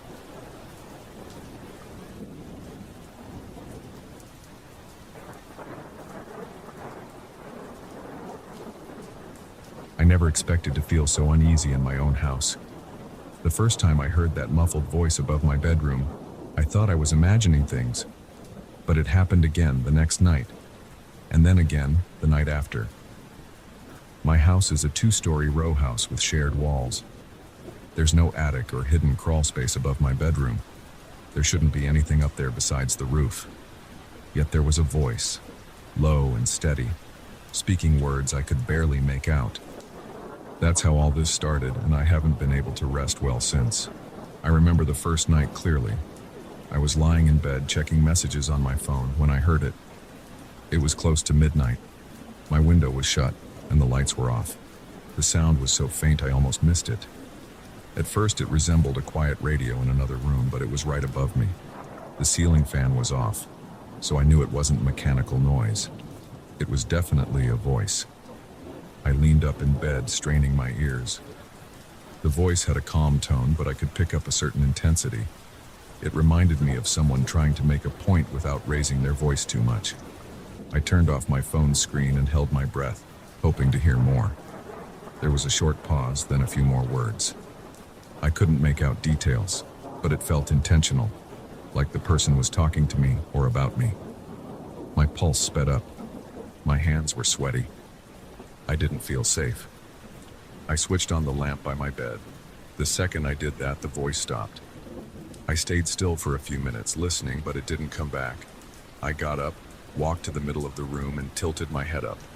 Nothing. The air felt normal. The house wasn't cold.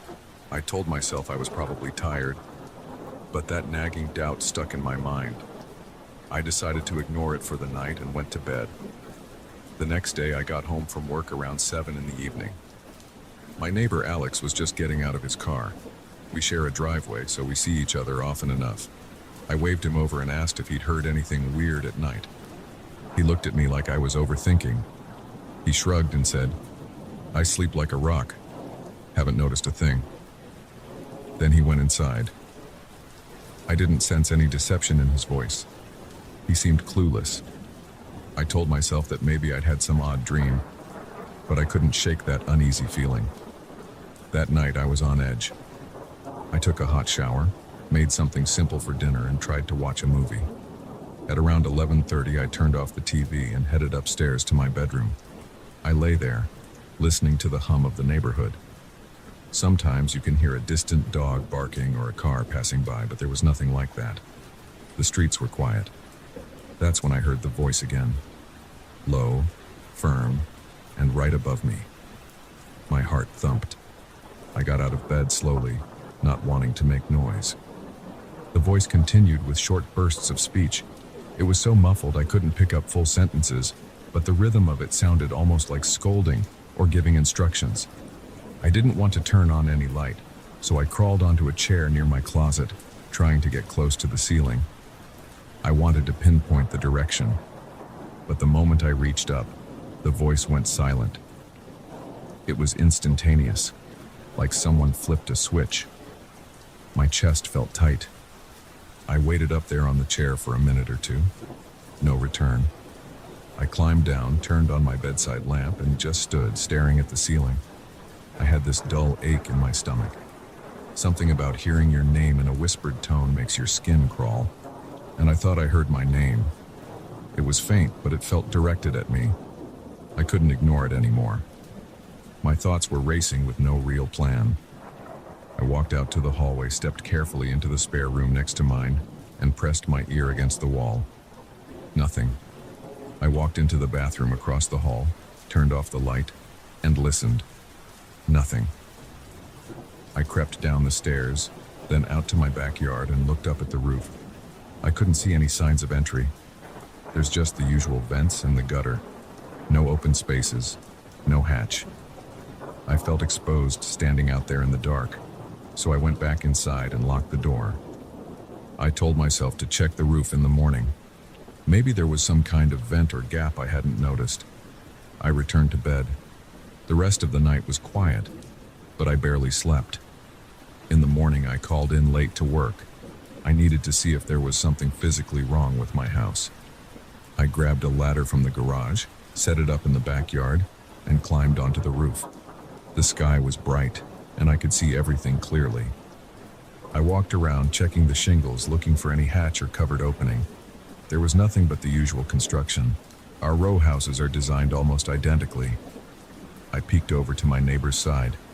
Same layout, same vents. I didn't see any suspicious wires, loose boards, or hidden access points. After a while, I gave up. I felt frustrated, but I had no evidence of anything.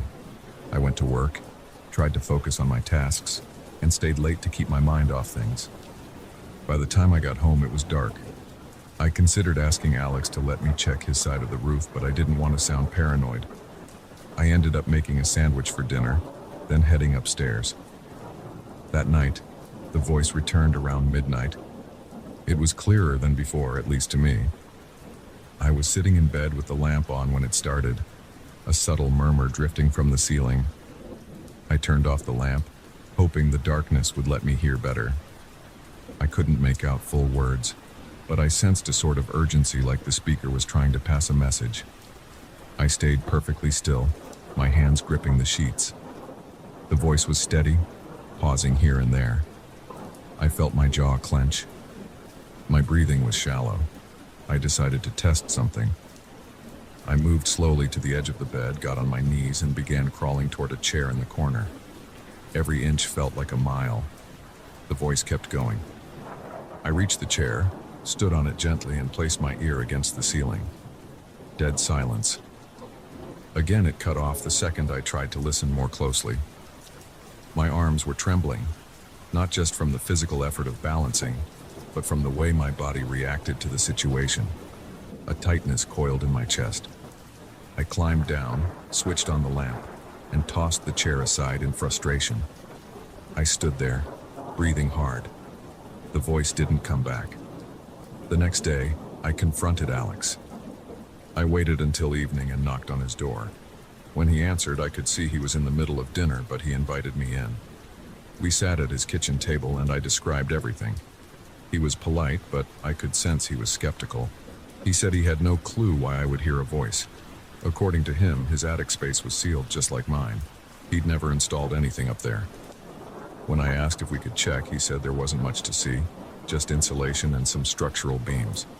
He agreed to let me have a look, but only in the morning, because he was busy that night. I went back to my place. I felt a small bit of relief that Alex was willing to help. Maybe there was some weird vent that carried noise. Maybe it was traveling from a distant room, bouncing around and ending up above my bedroom. But that didn't explain why I thought I heard my name. And it didn't explain why the sound cut off so abruptly whenever I moved to investigate. That night, I kept a flashlight on my nightstand. I also grabbed a digital recorder I used for work interviews. I set the device on my dresser, hit record, and left it there. Then I turned off the lights and climbed into bed. My plan was to pretend to be asleep and see if the recorder would capture anything. If I heard the voice, I would wait a minute before moving. Around 1 a.m, I heard it again. My heart jumped. I glanced at the recorder's tiny red light. It was still recording. The voice had that same tone, steady, quiet, but insistent. I lay there counting in my head, giving it time. 30 seconds, then a minute. My chest felt tight. My hands were clammy. I was scared to move. Finally, I reached out slowly, grabbed the flashlight, and clicked it on, shining it at the ceiling. Silence. Again, the voice stopped as soon as I did anything. I felt a rush of frustration. The abrupt silence felt almost hostile. I got up, clicked off the recorder, and didn't know what else to do. I sat on the floor for a while, staring at my bedroom door, my thoughts scattered. The next morning, I took the recorder downstairs. I played the file back. For the first hour, it was just ambient noise. Around the 1 hour mark, I heard it. A soft, distant murmur. It was almost impossible to make out words, but it was definitely a voice. My name might have been in there. It was so unclear, but my brain latched onto that possibility.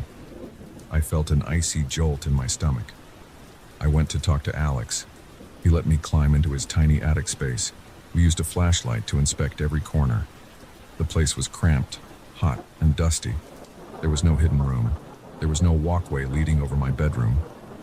We spent about half an hour moving boxes, shining the light into tight spaces. Nothing suggested someone had been there or that there was a secret entrance.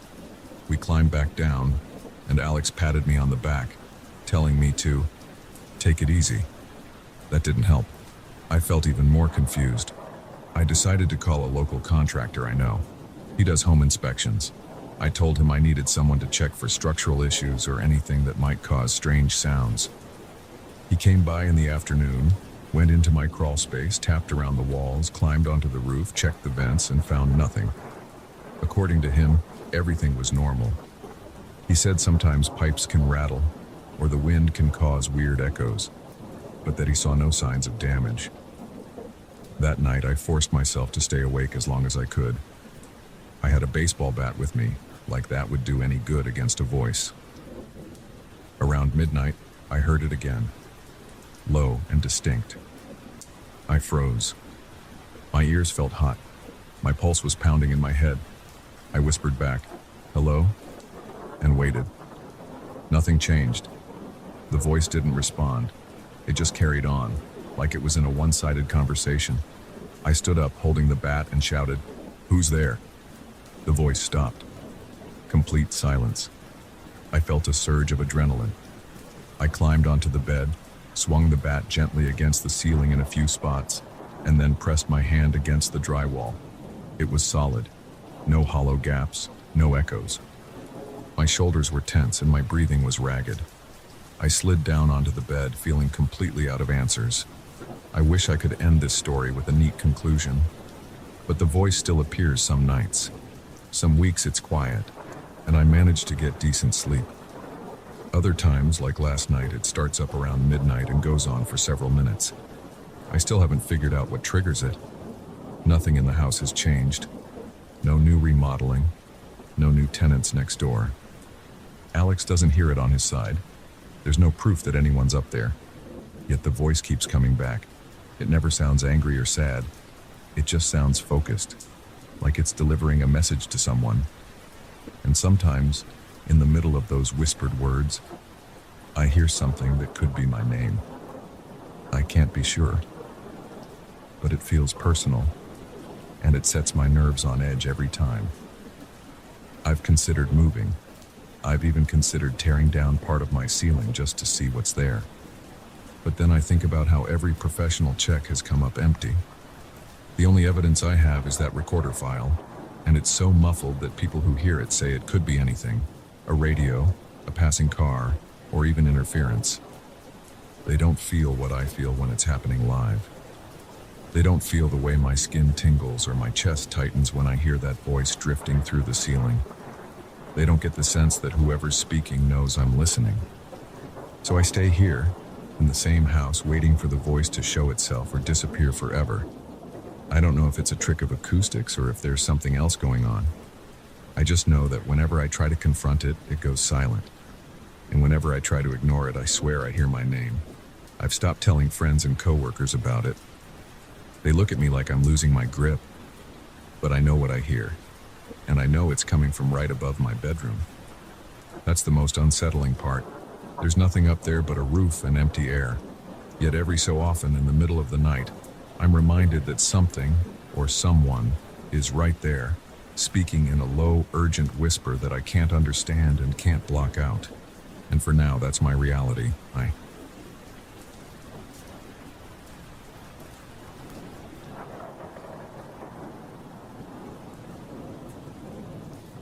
I heard a strange noise on my way to the bathroom one night, and it stopped me cold in the hallway. It was just a soft click, like metal against wood. At first I thought it came from the ceiling or maybe from one of the door hinges, but my eyes landed on the big mirror on the wall. I had walked past it hundreds of times before without a second thought. That night, something felt different. I caught a glimpse of myself in the reflection, and my body froze. It looked like my head had turned a fraction slower than I remembered turning it. I stood there, heart pounding, unsure if I had imagined it. That moment pulled me in. I couldn't just walk away. I've lived in this apartment for almost 6 months. The mirror was already mounted on a wooden panel when I moved in. The panel covers almost the entire length of the corridor wall. It's heavy and seems permanently attached. The screws are hidden behind the mirror's frame. The day I signed the lease, I asked the landlord about it, and he just shrugged. He said the old tenant left it, and removing it would require tearing out part of the wall. So I left it alone. I never cared much about the mirror. It was convenient for checking my shirt before I headed out, but that was it. Until that night, I kept looking at the reflection. My chest felt tight. My mouth went dry, and I stood there in my boxers, trying to catch any sign of delay in my movements. I lifted my right arm, and it moved perfectly in sync with the reflection. I tilted my head, and my reflection tilted its head at the same time. It seemed normal. Maybe I was tired. I glanced at my phone. It was around 2 a.m. I told myself I was half asleep. Then, as I turned to leave, I noticed a tiny lag again. It was so slight that I almost doubted myself. My reflection's hand seemed to follow a beat too late. My stomach lurched. I felt my heart thudding and a chill spread across my back. I stayed there longer than I intended. I waved my arm slowly, and I saw no delay. I took a step backward, still no delay. I leaned to one side, then to the other. Everything looked fine, except for those tiny moments that felt off. I tried quick head turns. 1 out of 5 times, the reflection seemed to pause an extra half second. My breath caught in my throat, and I felt sweat forming on my palms. I reached out and touched the surface of the mirror. It felt like cold glass. I heard no hollow sound behind it, just the gentle tapping of my fingernails against the surface. I thought I might just be exhausted, so I eventually forced myself to go to the bathroom and then headed to bed. The entire time I couldn't shake the tension in my shoulders. My thoughts raced. Did I really see a delay, or was I imagining it? In bed, I stared at the ceiling, listening to the hum of the fridge in the kitchen. I couldn't fall asleep for an hour. I kept picturing that half-second lag. I felt silly. Part of me wanted to get up and check the mirror again. Another part of me was too uneasy to do it. I fell asleep eventually, though it wasn't restful. The next day, I tried to brush it off. I was busy with work. I have a small home office. The mirror is just outside my office door, so each time I stepped out for a glass of water or to use the bathroom, I glanced at the reflection. In daylight, everything seemed normal. I even made a point of standing there, raising my arms, turning my head, blinking my eyes. It all matched perfectly. No weird delay, no strange timing. By noon, I felt calmer. I told myself it was probably just my eyes playing tricks in low light. I went about my day, answered emails, made calls, cooked lunch. But in the back of my mind, I couldn't fully relax. I kept thinking about it. That evening, I decided to do a more deliberate test. I waited until it got dark. I turned on the hallway light and stood in front of the mirror. I repeated the same motions, slow waves, quick turns, even a jump. It was all in sync. I felt relief. I thought, okay, maybe last night was just a random glitch in my tired brain. I turned off the hallway light, leaving only the glow from the living room lamp behind me. My reflection was dimmer. My face was in partial shadow. I breathed slowly. I raised my hand. It matched. Then just as I started to drop my arm, I saw the reflection linger for a split second before following. My chest went tight again. I flipped the hallway light on in a panic. My reflection snapped into place, perfectly mirroring my gestures once more. I stood there, my heart pounding. It wasn't my imagination. Something was off.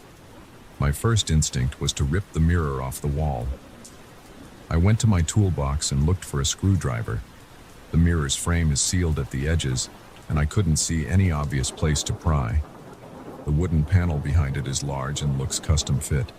I realized it wouldn't be a simple task. I'd have to remove the entire panel to get the mirror off, and that might involve drilling or prying the wood away. My apartment's walls aren't the most solid, and I didn't want to risk damaging the whole corridor. It felt like a big job for one person. I imagined exposing a nasty hole or discovering mold or something else behind there. My gut churned at the thought of dealing with that alone at night. Over the next few days, I tried to act normal. I went out with friends, watched TV, did my usual routine, but I kept testing the mirror in private. Most of the time, the reflection was perfect. Then there were those brief disturbing moments when I'd see a delay. It wasn't consistent. Sometimes I'd see it 2 nights in a row. Sometimes it wouldn't happen for a few days. One time, I swear I saw my reflection grin while my face was neutral. I was sure of it. I remember blinking in confusion. When I looked again, the reflection had my same blank expression. I felt a spike of adrenaline shoot through my veins. My entire body tensed and my mouth went dry. I stood there, feeling my heart thump. Then I fled to the living room and didn't go back near the mirror until the next morning. I started checking the edges of the panel, tapping them to see if there was a hollow space behind the wood. The knocking sound was solid in some parts but sounded more open in others. I got a small flashlight and tried to shine it behind the mirror's frame, but the gap was too narrow. I couldn't see more than a fraction of an inch. All I got was a glimpse of the wall behind it, and it looked plain. Nothing unusual. But something about that panel felt wrong to me. I imagined wires or some device that might be causing the reflection to appear delayed, like a camera or a screen. It sounded absurd, but I didn't have any logical explanation. At night, I started leaving more lights on. I didn't like walking through the hallway in the dark. The mirror's surface was always there, and I couldn't avoid seeing my reflection if I passed by. Sometimes I would rush by without looking, but curiosity would usually make me glance. The tension in my stomach always returned. My body would feel stiff. My breathing would get shallow. My feet would feel rooted to the spot if I caught even the slightest delay. My reflection's eyes might blink just a hair too late, or its head would shift a moment after mine. Each time it happened, my pulse hammered in my ears. I felt sweat on my forehead or on my palms. I started sleeping worse. I had dreams about standing in front of the mirror, watching myself move, waiting to see if the reflection would smile or wink on its own. I'd wake up with my heart racing, then lie in bed listening for any sound from the hallway. My apartment felt less like a comfortable place and more like a trap. I kept thinking about that mirror, about the possibility that something was behind it, but I felt scared to tear it off and find out. I told a friend about the mirror, vaguely, but I didn't mention the delay. I just said it looked old and was firmly attached. My friend joked that maybe there was treasure behind it or a secret room. I laughed it off, but inside I felt uneasy. I started avoiding the corridor at night unless I really had to use the bathroom. I'd often hang out in the living room until I was sure I was ready to sleep, then walk straight to my bedroom without looking at the mirror. But it was impossible not to sense it in my peripheral vision. Sometimes I heard little pops or creaks from that area, but apartments make noises. I tried not to read too much into it, yet every small sound put me on edge, especially in the dark. My heart would spike, and I'd take a deep breath, telling myself it was just wood expanding or something harmless. One night around midnight, I got up to get water. The hallway light was off, and the living room lamp cast enough glow to see the outline of the mirror. I felt a jolt of anxiety. I tried to ignore it. As I walked, I kept my gaze on the floor, but something compelled me to look at the reflection once I was in front of it. I glanced up, and I froze. My reflection's head was tilted slightly to the side as if it was watching me with interest. My own head was level. I swallowed hard. My mind went blank with fear. My body felt heavy. Then, in the next blink, the reflection's head straightened, matching mine. My heart pounded. I couldn't move for a few seconds. My eyes stung from not blinking. Finally, I forced my legs to move toward the kitchen, gripping my phone so hard my knuckles hurt. I didn't look back at the mirror. I stood in the kitchen trying to calm my breathing. My hands were shaking. I told myself it had to be an illusion. Maybe I turned my head slightly, and I didn't realize it. My chest felt tight, and my pulse wouldn't slow down. I drank some water and forced myself to go back to bed. That was the moment I decided I had to deal with it. The next morning, I grabbed a crowbar from a hardware store. I planned to pry the wooden panel off, or at least loosen it enough to see behind the mirror. I wanted to do it in daylight. Around 10 a.m., I stood in the hallway with the crowbar in hand, but my stomach was churning. My forehead was damp with sweat. I kept looking at my reflection. It looked normal in the daylight. I pressed the tip of the crowbar against the edge of the panel and applied pressure. The wood didn't budge. I tried a different corner. It was nailed down or glued. I was afraid of damaging the wall or causing a lot of noise. My neighbors might complain if I started banging away. I stood there, feeling frustrated and uneasy. I was desperate to see behind it, but I wasn't sure how far I wanted to go. What if I discovered something worse? I ended up stopping.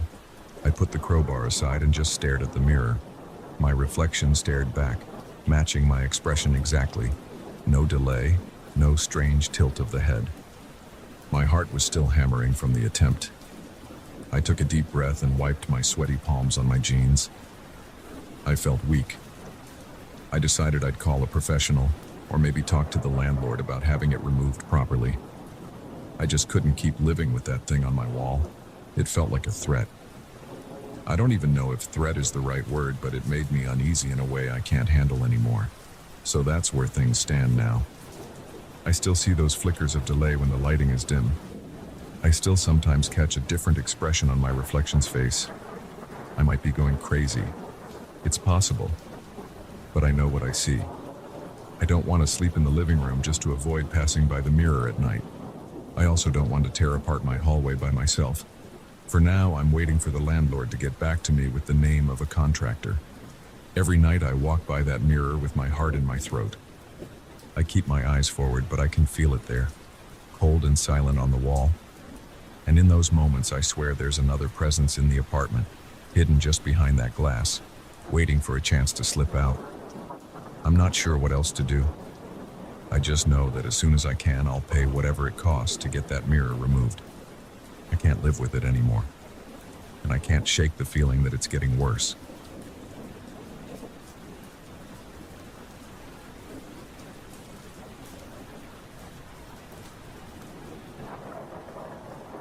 I never expected a simple drive home to turn into one of the strangest nights of my life. I was on a small, unlit road, and I only needed about 30 minutes to get back. I had done this trip many times before without any issues. That night, everything felt slightly off, but I tried to ignore the feeling. I had a full tank of gas. I had checked the time on my phone before starting the engine. I knew the route, and I planned to get home by around 2:30 in the morning. It was just a typical drive after a late visit to a neighboring city. Yet somewhere along the way, something happened that still leaves me uneasy when I think about it. I remember leaving that other city after midnight. I had spent the evening there running errands. I stopped for a quick snack at a drive-thru. The roads were empty, and the only other vehicles I saw were a few trucks on the main highway. Nothing stood out at that point. I was a bit tired, but not exhausted. My coffee cup sat in the cup holder, still half full. The route I chose was a back road that cut through a quiet stretch of land. It saved me a bit of time, and I liked avoiding highway traffic. That area rarely saw any police patrols or other drivers. It was dark, calm, and usually boring. But that night it became the backdrop for an event I can't explain. I drove for about 20 minutes on that back road. The streetlights ran out near a cluster of tall trees, and then there was nothing but my headlights slicing through the darkness. The surface of the road was smooth, with a few small cracks here and there. I kept my speed steady, around 50 miles per hour. There were no intersections, no stop signs, and no lights anywhere. It was just me, my car, the road, and the occasional rustle of leaves when the wind picked up. My eyes shifted from the windshield to the rear-view mirror every so often, but I never saw anything behind me. At some point, I noticed a bright light in the distance. It was straight ahead, but too far to make out any details.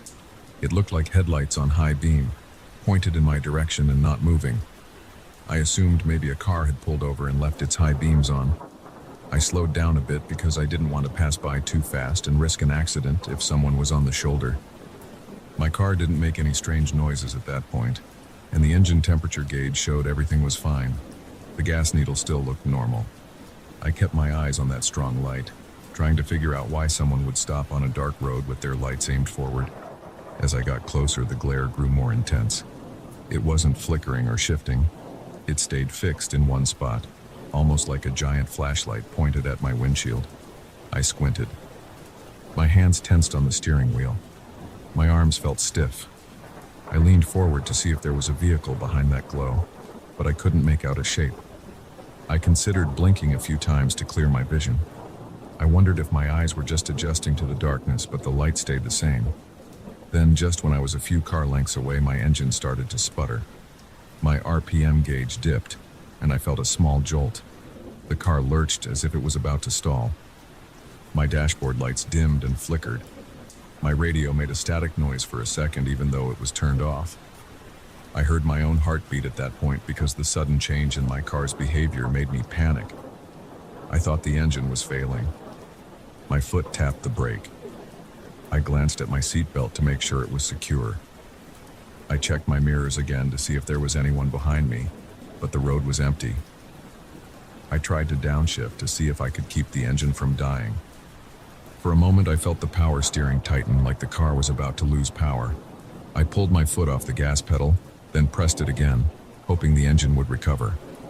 My dashboard flickered once more, and then everything returned to normal. The lights on my console lit up the way they usually do, and the engine stopped sputtering. It was like nothing had happened. I let out a shaky breath. I still saw that bright light ahead, but suddenly it was gone. It didn't fade. It just wasn't there anymore. I looked everywhere, but the road was dark. There was no car, no source of light, nothing at all. I hesitated, wondering if I should stop or keep going. My intuition told me to keep driving. My heart was pounding, and my palms felt clammy. I decided not to stay in that spot any longer. I pressed the accelerator gently, and my car responded fine. It was back to normal. My nerves were on edge, but I tried to calm myself. I glanced at my phone, which was resting on the passenger seat. The screen was dark, but I touched it to check the time. The screen showed 4:34 a.m. That shocked me because the last time I had checked the clock, it was around 2 a.m. I stared at the phone, trying to figure out if maybe I had read it wrong earlier. I felt a knot in my stomach. I was sure that only about half an hour had passed since I left the other city. My drive shouldn't have taken more than 30 or 40 minutes at most. Yet the phone said it was now past 4:30 a.m. I frowned. I looked at the clock on my dashboard. It matched my phone. I realized I had somehow lost almost 2.5 hours. I felt my chest tighten and my breathing got faster. I knew I hadn't stopped anywhere. I hadn't fallen asleep at the wheel. I was alert the entire time. It didn't make sense. I tried to recall everything that had happened since I first saw the bright light. I remembered seeing it in the distance, then the engine trouble, then the sudden normalcy again. I replayed it in my mind, step by step. I couldn't fill the gap of time. It was just gone. 1 second I was approaching that light, and the next, I was looking at my phone, seeing that 2 hours had passed. I kept driving, trying to process it. My heart was still beating hard. I felt a layer of sweat on my forehead, and my shirt was sticking to my back. The road was completely empty as I continued. The darkness stretched on both sides. My high beams showed only asphalt and a row of trees. I tried to spot any sign of a vehicle parked on the side, but I saw nothing. No reflectors, no headlights, no sign of movement. I checked my gas gauge. The needle was lower than it should have been. Before I saw the bright light, the tank was at about 3/4 full. Now it was hovering around the halfway mark, maybe even a bit lower. That didn't match the distance I had traveled. I hadn't driven far enough to burn that much fuel. My mind started racing with explanations. Maybe I had somehow driven for a longer time without noticing. But I couldn't figure out how that was possible. My hands were shaky on the steering wheel. I tried to rationalize what was happening, but my thoughts kept spinning. I wondered if I should call someone, but I felt silly doing that. Also, I was still in the middle of nowhere. There was no point in pulling over. I just wanted to get home. I turned the radio on to see if I could calm my nerves. The static came through before the station tuned in. I flipped through a few channels, but they all sounded empty and distorted for a while. Eventually, I found some late-night talk show, but the reception was weak. I turned it off after a minute because it only made me more uneasy. Finally, the lights of my small town came into view. I looked at the clock again. It was 4:50 a.m. My house wasn't far from the town's entrance. I drove a bit faster, anxious to get inside, lock my door, and figure out what to make of this. When I pulled into my driveway, I stared at my phone one more time. It was 5 a.m. I was nearly 3 hours behind my original schedule. Normally, I would have been home by 2:30 a.m. at the latest. I turned off the engine and sat in my car for a moment. I listened to the ticking of the cooling engine. The silence felt heavy. My shoulders ached, and my legs felt tense. I got out of the car and stretched. The air was cold, and I felt a chill run through my arms and chest.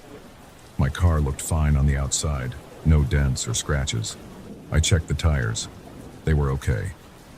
I opened the hood to see if anything looked out of place. The engine compartment smelled like hot metal, but everything appeared normal. I closed the hood and walked inside. In the kitchen, I dropped my keys on the table. I turned on the light and squinted at the brightness. I felt disoriented, like I had come home from a long trip, but it was just a 30-minute drive. I checked my phone's call log and messages. Nothing new, no missed calls. I opened the map app to see if there was some record of my route, but it only showed a partial track. It didn't explain the missing time. I felt a wave of confusion. My body was tired, but my mind was racing. I poured myself a glass of water and drank it in one go. I noticed my hand was still shaking. I went to the bathroom and splashed water on my face. I stared at myself in the mirror. My eyes were bloodshot, and my skin looked pale. I felt a weird sense of detachment. My head pounded a bit, but it wasn't a normal headache. It felt more like pressure around my temples.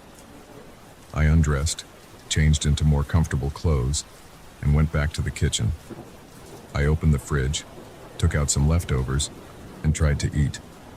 I couldn't focus on the food. My stomach churned.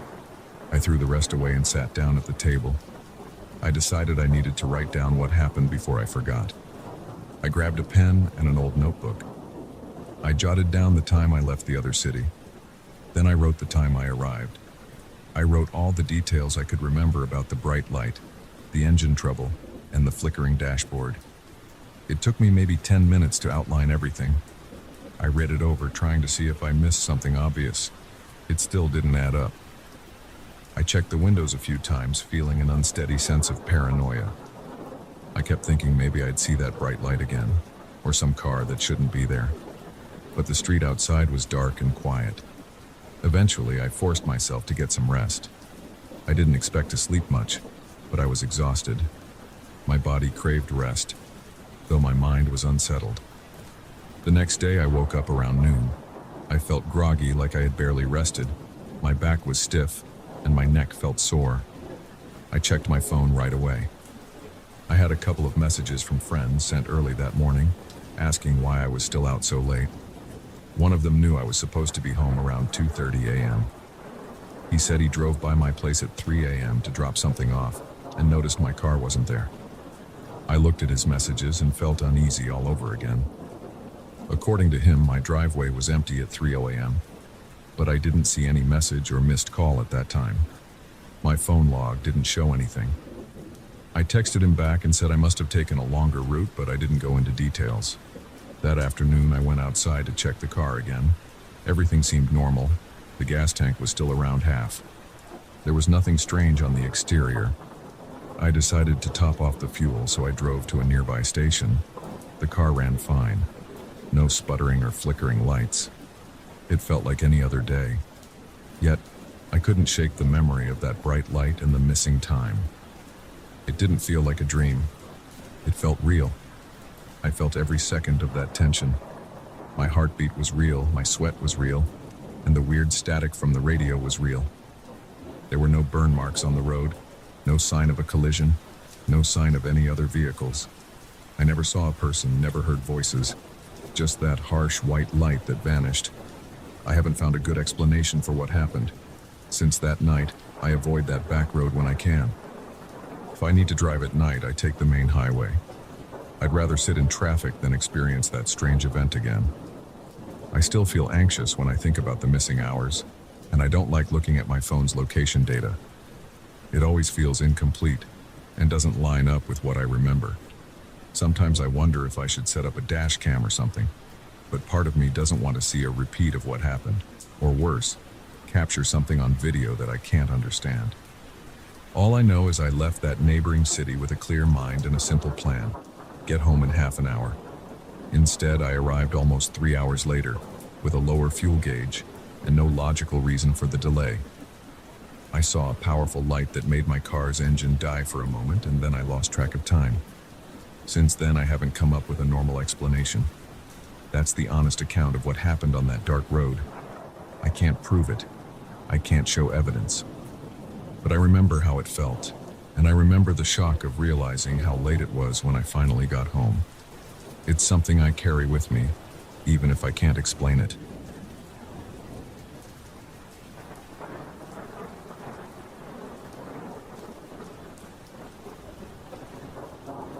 I never believed in strange presences or paranormal events.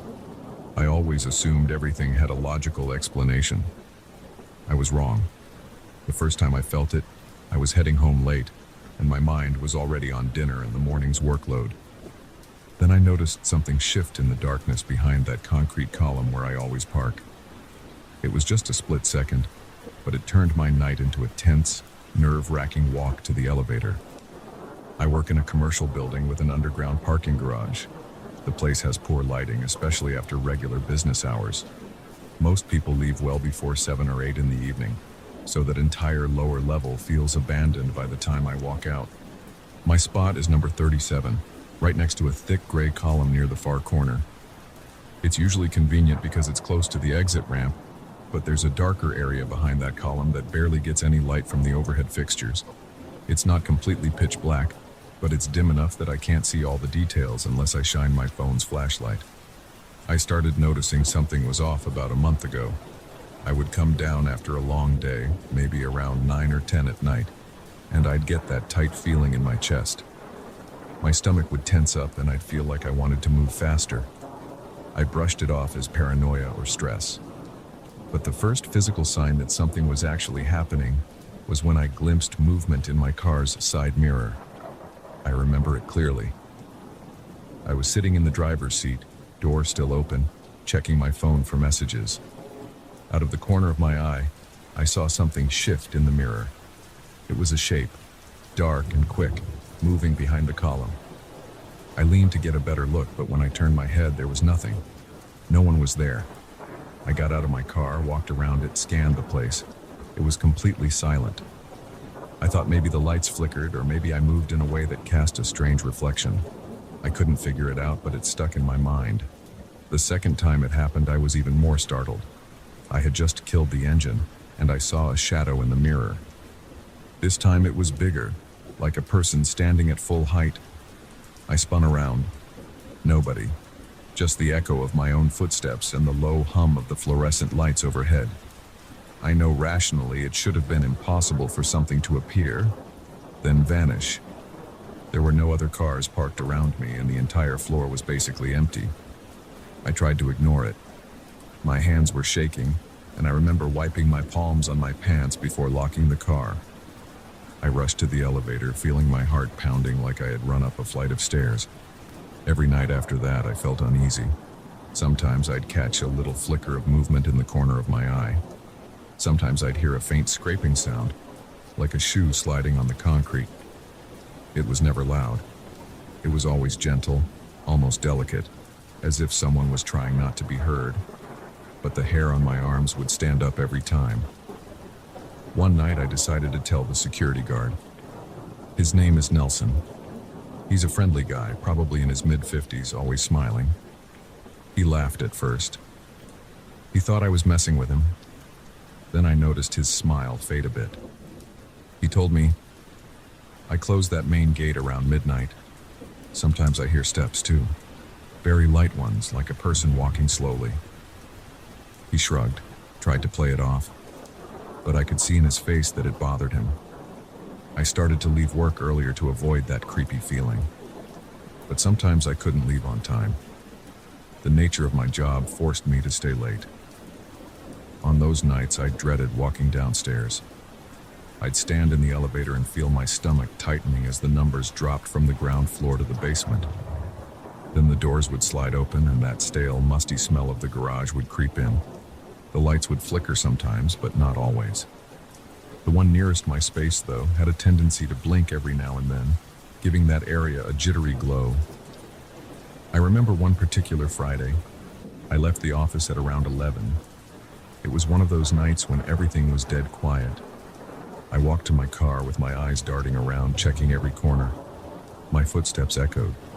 I could hear them in the distance, almost like they were following me. I pressed the button on my remote to unlock the doors. The car beeped and the lights flashed. My spot felt darker than usual. I turned my phone flashlight on and aimed it around. My heart was racing. I noticed a smudge or a dark spot on the ground near the column, but I couldn't tell what it was. It looked like a patch of oil. I leaned in to examine it, but it just looked like any other random stain you find in a parking garage. Then I heard a faint tapping sound, like someone tapping a finger against the concrete. I froze. My breath caught in my throat. I swung the flashlight beam behind the column. I saw nothing. My heartbeat pounded so hard I could feel it in my ears. I took a few steps back, climbed into my car, and slammed the door. I locked it immediately. I turned on the engine and tried to calm down, but my hands were trembling. I checked all my mirrors. Nothing there. I backed out and left, barely able to keep my eyes on the road as I headed up the ramp. The next Monday, I decided to change spots. I found another space on a different level, but someone complained that I was in their designated spot. Management told me I had to park in my assigned space or find a different arrangement. I was stuck with number 37 again. I tried to reason with them, mentioning the poor lighting, but they said they couldn't do much about it right now, and that they'd schedule an electrician at some point. I didn't argue further. That night I stayed until about 8. I felt nervous, but it was still somewhat early. There were a few other cars around. I thought maybe it would help me feel safer if I wasn't alone. The elevator ride down was quiet, except for 2 coworkers chatting about dinner plans. I followed them out, watching them head to their cars. I saw them drive off. Then I was alone again. The overhead lights buzzed. I could hear a faint flickering noise. I walked to my car, trying to keep my steps steady. My breathing was heavy. My scalp tingled with that same sense of being watched. I fumbled with my keys, dropped them, bent down to pick them up. That's when I heard a soft rustle of clothing behind the column. It sounded like fabric brushing against a rough surface. I straightened up and turned my head slowly. Nothing. The column was just a block of concrete. I walked around it to be sure. I aimed my phone flashlight everywhere. There was only a bare wall behind it, plus some cables along the ceiling. No sign of any person. I forced a laugh at myself, but I could feel sweat on my forehead. I told myself I was being paranoid. Still, my body didn't believe me. My hands were shaking, and my chest felt tight. Over the next few days, the strange events kept happening. Little flickers of shadow in my peripheral vision, odd clicks, or faint footsteps when I was leaving late. Sometimes the light above my car would blink rapidly, and that corner behind the column would look darker than ever. I started to dread closing my door. I'd grip the door handle, staring into my side mirror, expecting to see a shape. More than once, I did see something. It was always brief. A flicker of movement, a silhouette. But gone the second I turned my head. I talked to Nelson again. He admitted that he was spooked at times. He told me he once stayed late to finish some paperwork, and as he locked the main entrance, he heard what sounded like someone calling his name in a whisper. He checked every floor, found nobody. He said he told management, but they shrugged it off. He started carrying a flashlight with stronger beams whenever he did his rounds. One Friday, I tried leaving right at 5. Traffic was bad outside, so I ended up staying in the office until 7 to get more work done. By the time I got downstairs, the garage was almost deserted. I felt my heart rate climb. I tried to distract myself by texting my wife. I even pretended to talk on the phone so I wouldn't have to focus on the dark area near my car. As I got closer, I saw that the light above my spot was blinking on and off in a slow pattern. Each time it went off, I felt a surge of panic. When it came back on, I noticed the column's shadow looked longer. I reached my car, unlocked it, and got in. I put my bag on the passenger seat. Then I did something different. I turned on the interior light and decided to just sit for a moment. I wanted to see if anything happened. My heart was racing so fast I thought I might lose my nerve. The overhead lamp above the car kept flickering. Then I heard a scraping sound. It was the sound of shoes on the concrete. That's the best way I can describe it. A slow, shuffling step. It echoed in the garage. I held my breath, leaning forward to see out the windshield. The pillars blocked a lot of my view, so I couldn't see past the one in front of me. I checked the rearview mirror. Nothing. I glanced at the side mirror. My hands began to sweat again. Suddenly, the overhead lamp went out for 2 long seconds. It felt like forever. My pulse jumped. I kept staring at the side mirror. Then the light came back on, and I swore I saw a tall shape behind the column. I sucked in my breath, then I slammed the car into reverse. My engine roared as I hit the gas. I nearly scraped the column. My car lurched backward, and I sped to the exit, tires screeching on the smooth floor. My entire body was shaking. My mind was racing. I didn't look back until I was at the top of the ramp. When I did, there was nothing. Just empty space and the dull glow of the garage lights. All weekend, I felt on edge. I tried to tell my wife, but she laughed it off. She said maybe I was just tired. I didn't push it. I didn't want to sound like I was losing it, but I couldn't stop thinking about that shape. It looked too solid to be a trick of the light. On Monday, I reached out to building management again. I told them the light in spot 37 was malfunctioning. They said they were aware of the issue and would fix it soon. They never gave me a date. I asked if I could change my space permanently. They told me the spots were assigned based on the lease agreement. I had no choice unless I wanted to pay for an upgrade. I decided it wasn't worth the extra money. That same night, I left around 9. The building was quiet. Nelson was at his desk, typing up his end-of-day report. I waved to him and headed to the elevator.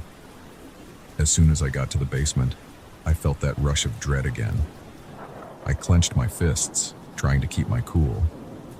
The light above my spot was on, but it flickered a bit. My steps echoed as I moved. My breathing felt shallow. I stopped walking about 10 feet from my car and listened. Silence. Then I heard a soft click, like metal tapping concrete.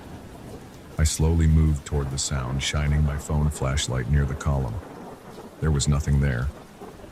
I exhaled and cursed under my breath, then got into my car. I started it up and checked my mirrors. This time, I didn't see anything. I thought I was safe for that moment, but as soon as I backed out of my spot, the overhead light flickered.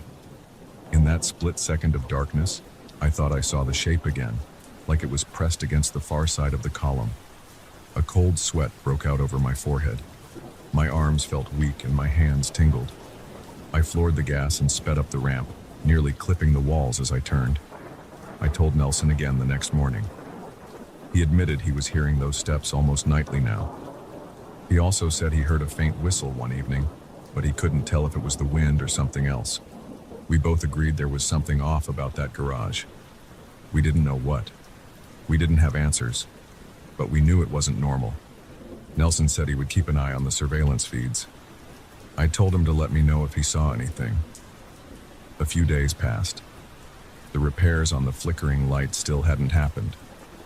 I kept leaving earlier, sometimes skipping lunch so I could finish my tasks and get out before dark. But one Wednesday, I got stuck with a conference call that lasted until almost 9:30. By the time I made it downstairs, I was exhausted. I could barely keep my eyes open, and all I wanted was to go home and crash. The garage was quiet as ever. I walked slowly, scanning the space. The columns cast long shadows across the ground. I saw my car in the distance. I felt my chest tighten. I heard my own footsteps and tried to walk quickly, but each step felt heavy. When I was about 5 steps away from my car, the light above it flickered again. The rest of the garage was illuminated, but that specific area kept blinking. My heart hammered. I got inside, started the engine, locked the doors. I glanced at the side mirror out of sheer habit. That's when I saw a long black shape slide away from view behind the column. It moved fast. My mind went blank with fear.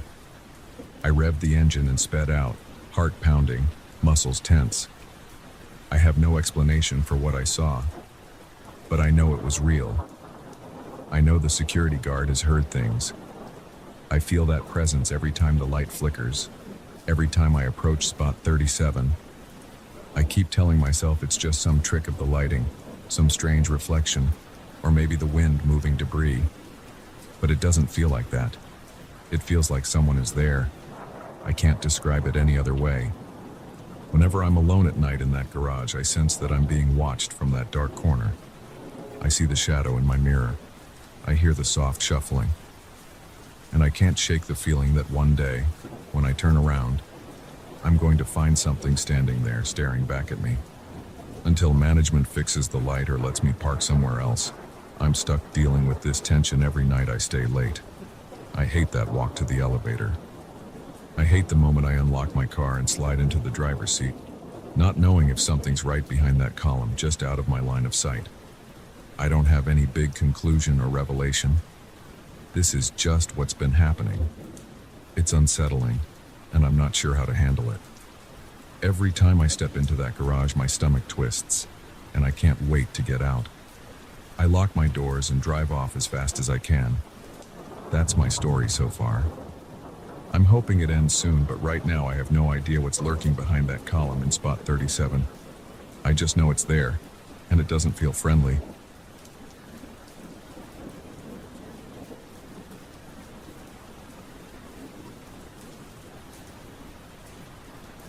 I opened my eyes in the middle of the night with a jolt. My bedsheets felt damp from my sweat and my heart was hammering. I stared at the ceiling, trying to slow my breathing. I had just woken up from a dream that felt too real. It wasn't just any dream. I saw an older version of myself standing in front of me, talking to me like he knew every single detail of my life. I could still picture his face. He looked like me, but his hair was thinner, and his skin had more lines. He spoke with a rougher voice, and he told me things I never expected to hear. That first time, I didn't remember much when I woke up. I just knew it felt too real, like I had just met myself in a different timeline. I tried to push the memory aside the next morning. I showered, got dressed, and went to work. I work in a small office that handles logistics for local companies. My job is pretty straightforward. Organize shipments, deal with schedules, fill out forms. Most days are uneventful. I sit at my desk, type on my keyboard, and try to keep track of deliveries. That day, though, I kept replaying the dream in my mind. I remembered how the older version of me mentioned the name of a place. It sounded like a small town or maybe a warehouse location. I couldn't remember the exact name. I only recalled it started with an R and had something like sun at the end. I even tried to scribble it on a notepad during my break, but it slipped away. My head started hurting when I tried to force the memory. It wasn't a normal headache. It felt like someone was pressing on the sides of my skull right above my temples. That night, I fell asleep hoping I'd have a normal rest. But I dreamed again.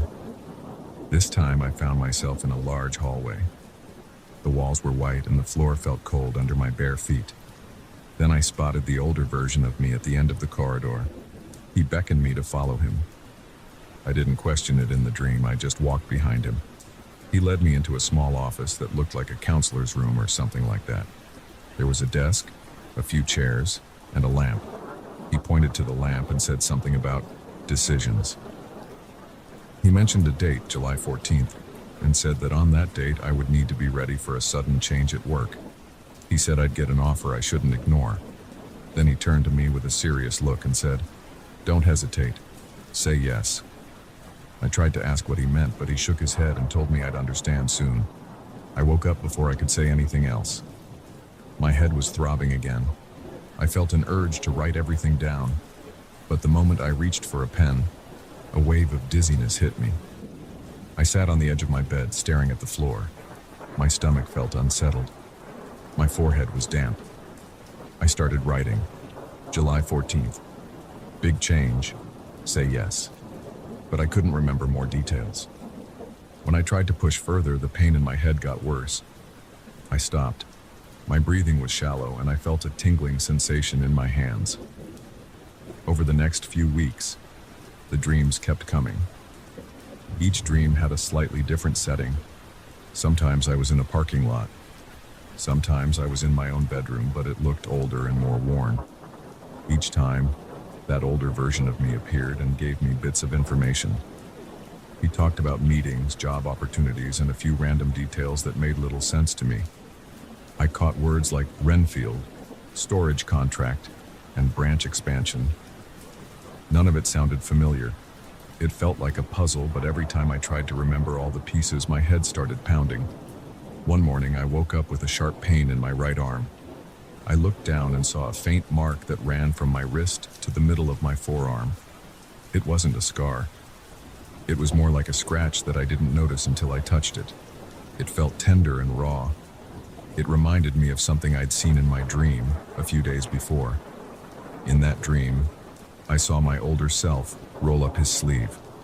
He showed me a scar on his arm that looked like a long line, partially healed.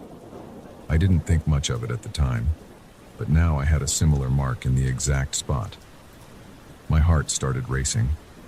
I went to the bathroom to wash it, but the sting made me inhale sharply. I had no memory of cutting myself while awake. I had gone to bed feeling fine, yet I woke up with this scratch that seemed fresh. It wasn't deep, but it definitely looked like it would leave a scar. A couple of weeks later, while doing some errands in town, I passed a sign for a new warehouse project. The sign read something like Renson Development or Renson Storage Solutions. I can't recall perfectly, but my stomach flipped when I saw it. It triggered a flashback to the dream where my older self mentioned a place that started with R and ended in Sun. I stopped walking and just stared at the sign for a few seconds. My pulse sped up. I felt sweat forming under my shirt. A woman passing by glanced at me, probably wondering if I was okay. I forced myself to keep walking, but I felt shaky. My mind was racing. I thought about the older version of me and the words he had spoken. It was too specific to be a coincidence. Then July 14th came around. I'd almost forgotten the exact date because I had been swamped at work. Around mid-morning, my boss came up to my desk. He told me about a new role opening up at a different branch. It was some sort of coordinator position. He said it would involve a bigger workload, but also a higher salary. It sounded like a jump up the career ladder. He mentioned I needed to let him know by the end of the week if I wanted to be considered. I felt my chest tighten because this was exactly what my older self had hinted at. He had told me that I'd get an offer, and I should say yes. It was eerie how it matched the dream. My boss's wording was unexpected too. He said, "Don't hesitate too long, okay? We need a quick decision." That sounded a lot like what the older me had said. I told my boss I'd do it. I didn't think twice. I felt my hands tremble when I spoke, but I tried to sound confident. He nodded and seemed relieved. The rest of the day felt surreal. I caught myself looking around the office, half expecting to see my older self walk by. I couldn't concentrate on my usual tasks. My mind kept drifting to those dreams and the fact that this was exactly what I'd been warned about. I knew I had to keep it together. I didn't want to look paranoid, so I finished my tasks in a mechanical way, typing and filing paperwork while I counted the hours until I could leave. A few days after I accepted the new position, I had another dream. This time it was very brief. I saw my older self in a half-finished building, walking along a row of desks covered in plastic sheets. He paused, turned to me and said, "You made the right call. Just be ready for the next step." I wanted to ask him questions, but I couldn't speak. My throat felt tight, like I was choking. He vanished before I could move. When I woke up, I felt cold sweat on my back and my pillow was damp. I groaned and tried to recall every detail, but the moment I reached for my phone to record a voice memo, my head started pounding again. I dropped the phone on the bed and clutched the side of my skull. It felt like a migraine, but 10 times worse. My stomach churned and my vision blurred for a moment. I stayed still until it passed. These headaches kept me from writing down the dreams. I tried a few more times. I even considered talking into a tape recorder instead of writing, just to see if that would help. But every time I tried to organize my thoughts, I felt that same pressure in my head. It was worse when I tried to recall specific dates or names. It was almost like my body wouldn't let me record them. I started avoiding the topic during the day. I tried to act normal, but every night I braced myself for the possibility that I'd see my older self again. One evening I noticed the scratch on my arm had finally healed. It left a thin, pale line just like I saw in my dream. I stared at it in the bathroom mirror for a few minutes, shifting my arm under the light. My heart pounded, and my mouth felt dry. I touched the scar. It felt smooth, but it stood out against my skin. I felt a jolt of nerves in my stomach. It was another piece of evidence that these dreams weren't just random. They had some connection to reality. I didn't have a grand explanation for it, but I couldn't deny it anymore. The new job role started 2 weeks later. I moved to a different branch office on the other side of town. It was a more modern building with big windows and open workstations. On my first day, the regional manager showed me around. We stopped at a conference room. A group of people sat around a table, talking about a new contract with a storage company. I looked at a brochure they had on the table. The name Renson Storage Solutions was printed in big letters. I felt a chill run down my spine. I thought back to the day I saw that sign. I also thought about the name the older me mentioned. My hands started to sweat, and I rubbed them on my pants. I listened as they described the project's requirements. They needed someone to coordinate schedules, manage shipments, and handle tricky details. Apparently, that's why they brought me in. That night, I couldn't sleep. I lay in bed, staring at the ceiling. My thoughts raced. I felt an ache behind my eyes. I wanted to know if I'd dream again, but part of me was terrified of what I'd see. The last few months had been a roller coaster. I kept thinking about how each piece of advice or warning from my older self led to real events. I felt a strange combination of excitement and dread. I couldn't ignore it anymore. My chest felt tight, and my stomach turned every time I considered what might happen next. I wondered if I'd get more instructions, more clues about the future. I also wondered if I'd ever see that older version of me again. For a few days, I didn't dream about him at all. I just had normal dreams, or no dreams that I could recall. My work at the new branch became routine. I learned the new systems, met some colleagues, and tried to focus on doing a good job. But every so often, I'd catch a glimpse of my reflection in a window, and I'd see little changes in my face. Maybe it was just stress. Maybe I was imagining the faint lines near my eyes. I'd run a hand through my hair, worried it was thinner on top, like in those dreams. Then, last week, the dreams returned. I saw myself standing in an empty office space. My older self was there again, looking more tired than before. He spoke quietly. He said something about another opportunity coming up soon, something that would test my limits. He didn't specify a date, but he hinted it was close. I tried to question him, but he just shook his head. He said, "You won't understand right now. Trust what you feel. Follow your gut." Then he reached out, touched my shoulder, and vanished. I woke up gasping for air, my legs tangled in the sheets. My heart was pounding so hard I thought it would burst through my chest. So now I'm here, feeling anxious every time my phone rings or my boss calls me into his office. I'm waiting for that next clue, that next twist that my older self warned me about. I'm trying to stay calm, but the tension is constant. My arms feel tight, and my stomach churns whenever I think about it. Every time I check my reflection, I wonder if I'm heading toward that older face I keep seeing in my dreams. I still can't explain what's happening. I only know that these dreams predicted some real events in my life. I don't know if they're going to stop. I don't know if I'll look in the mirror one day and see that older version of me staring back. For now, I'm on high alert, waiting for the next sign, trying to keep my head from splitting every time I remember too much. I feel like I'm trapped in a loop, but I can't escape it. And I don't even know if I want to. All I can do is brace myself for whatever comes next.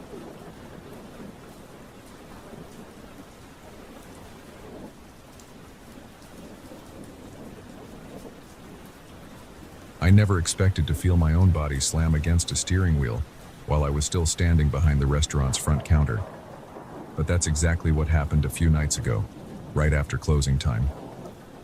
I was sorting through the day's receipts at our small place on Elm Street. One minute I was double-checking the numbers, and the next, I felt like I was inside my car, smashing into something on the avenue out front. My chest felt tight, my arms tensed, and there was a split second of pain. Then I snapped back and realized I was still inside the restaurant. I let out a yell so loud it made my coworker in the kitchen run out to see if I was okay. I stood there, leaning over the counter with my palms pressed against it, heart racing. I didn't understand what I'd just experienced. The restaurant was quiet because I had locked up the doors and sent almost everyone home, except for one other guy who was finishing up washing the last pots.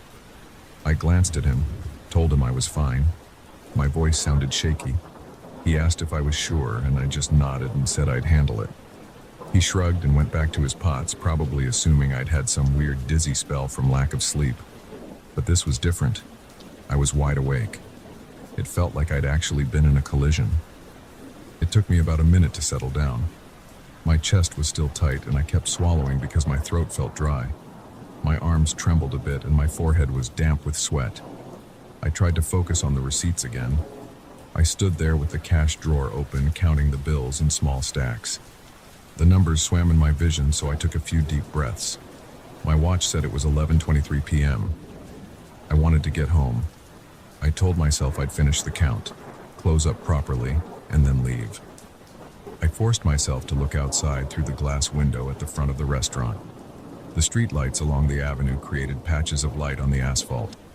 There was an empty parking spot near the curb, and my car was parked just beyond that, right by a tall street lamp. Nothing unusual. No movement. No sign of trouble.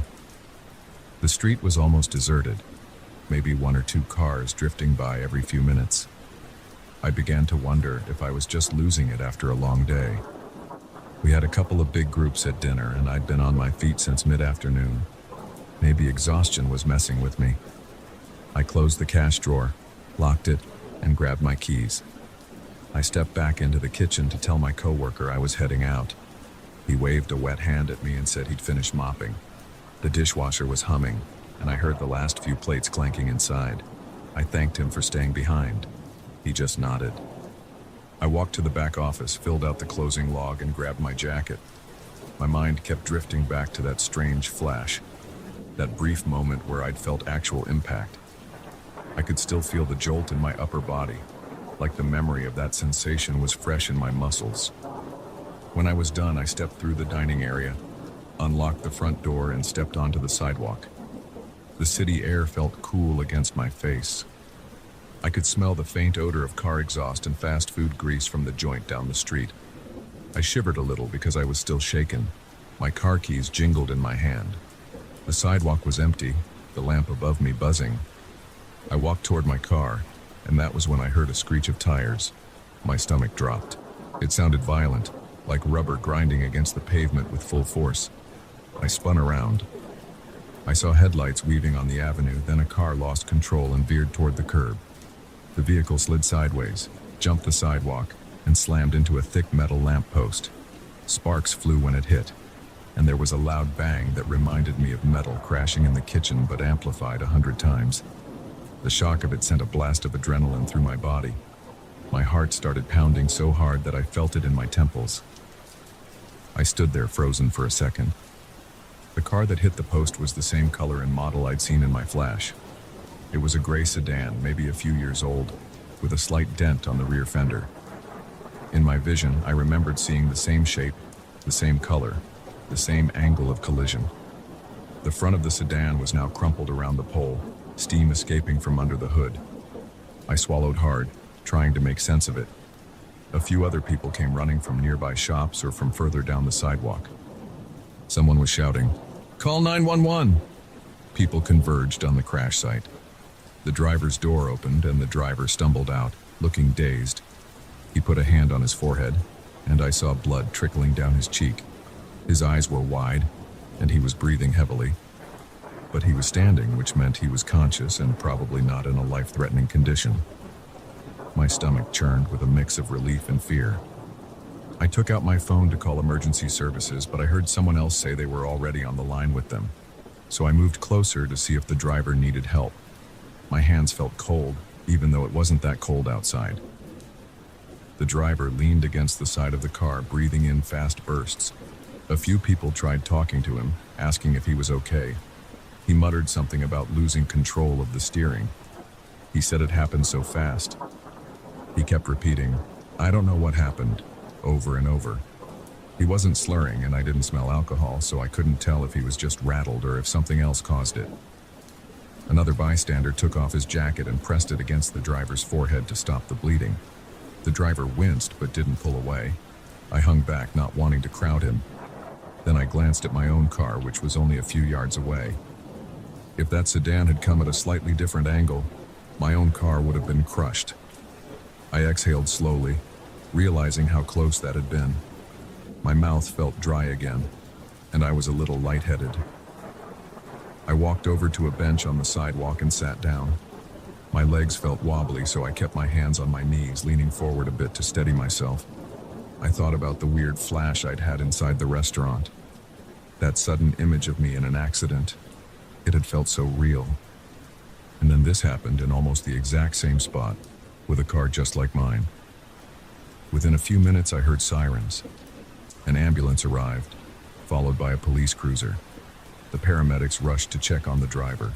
They helped him onto a stretcher. He seemed disoriented but was talking, so that was a good sign. A couple of police officers started directing traffic and talking to witnesses. One of them asked me if I saw what happened. I admitted that I only heard the screech and turned around in time to see the car slide. He asked if I had any idea what might have caused it. I shook my head. Then I heard someone else say they saw no reason for the driver to lose control like that. It wasn't raining and the road wasn't wet. There was no other car around that might have cut him off. A few witnesses talked among themselves, saying it was weirdly sudden. I noticed my hands were still shaking. I shoved them in my jacket pockets to hide it. The police took notes from a few people and asked if anyone had dashcam footage. I just stayed quiet. My mind was on that strange vision I'd had. It wasn't the right time to mention it, but it stuck in my head. I felt nauseous for a few seconds, like my stomach was twisting. The memory of that phantom impact lingered in my chest, and every time I blinked, I saw a split-second image of the crash all over again. I tried to push it aside. I forced myself to stand and walk around a little. I approached my own car. It was intact, no damage. I looked at the distance between my car and the lamppost. It couldn't have been more than 15 feet. If the sedan had spun out just a little differently, it might have rammed into my vehicle. The thought of that made the hair on the back of my neck rise. I looked over at the wreck. The hood was completely smashed, and the front bumper lay on the ground, split in two. The lamppost had a fresh dent. There was shattered glass all over the asphalt. I kicked a small piece out of the way, feeling like I was in some sort of slow-motion haze. The police told everybody to stand back while they waited for a tow truck. The paramedics were still checking the driver. I saw them load him into the ambulance. He was conscious, nodding when they spoke to him. He didn't look like he was in critical condition, but he was definitely hurt. I heard him say something about, it felt like something jerked the wheel out of my hand, but the paramedics just told him to calm down and save his energy. Then they closed the ambulance doors and drove off. The siren faded down the street.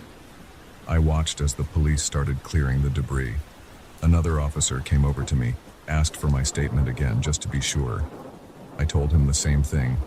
I heard the tires screech, turned, and saw the crash. He asked for my name and contact information in case they needed a follow-up. He said they suspected it might have been mechanical failure or a medical issue, but it was still under investigation. They asked me if I knew the driver. I shook my head. They thanked me and let me go. I walked back to the restaurant, locked the front door properly, and slid the key into my jacket pocket. The dishwasher guy had already left through the back, so the place was dark. I turned on my car's engine and just sat there for a moment, trying to calm my nerves. My breathing was shallow and I could feel sweat on my brow again. I turned on the air conditioner and let the cold air blast against my face. That helped me catch my breath. My hands were no longer shaking, but I still felt that weird tension in my shoulders. As I pulled away from the curb, I kept glancing at the spot where the sedan had crashed. The pole was crooked and there was caution tape wrapped around the base. A police car was still there, lights flashing. My stomach felt uneasy, and I could taste a bit of acid in my mouth. I tried to swallow it down. I gripped the steering wheel tighter than usual as I drove down the avenue. My headlights illuminated the street in front of me, and I forced myself to focus on the road. During the drive home, I couldn't get that flash out of my head.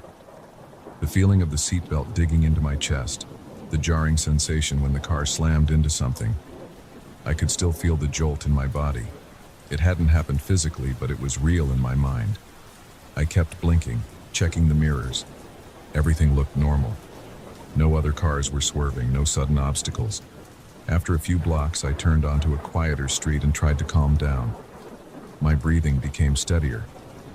I loosened my grip on the wheel, but my knuckles were still a little sore. I parked in my driveway, turned off the engine, and sat there for a long moment.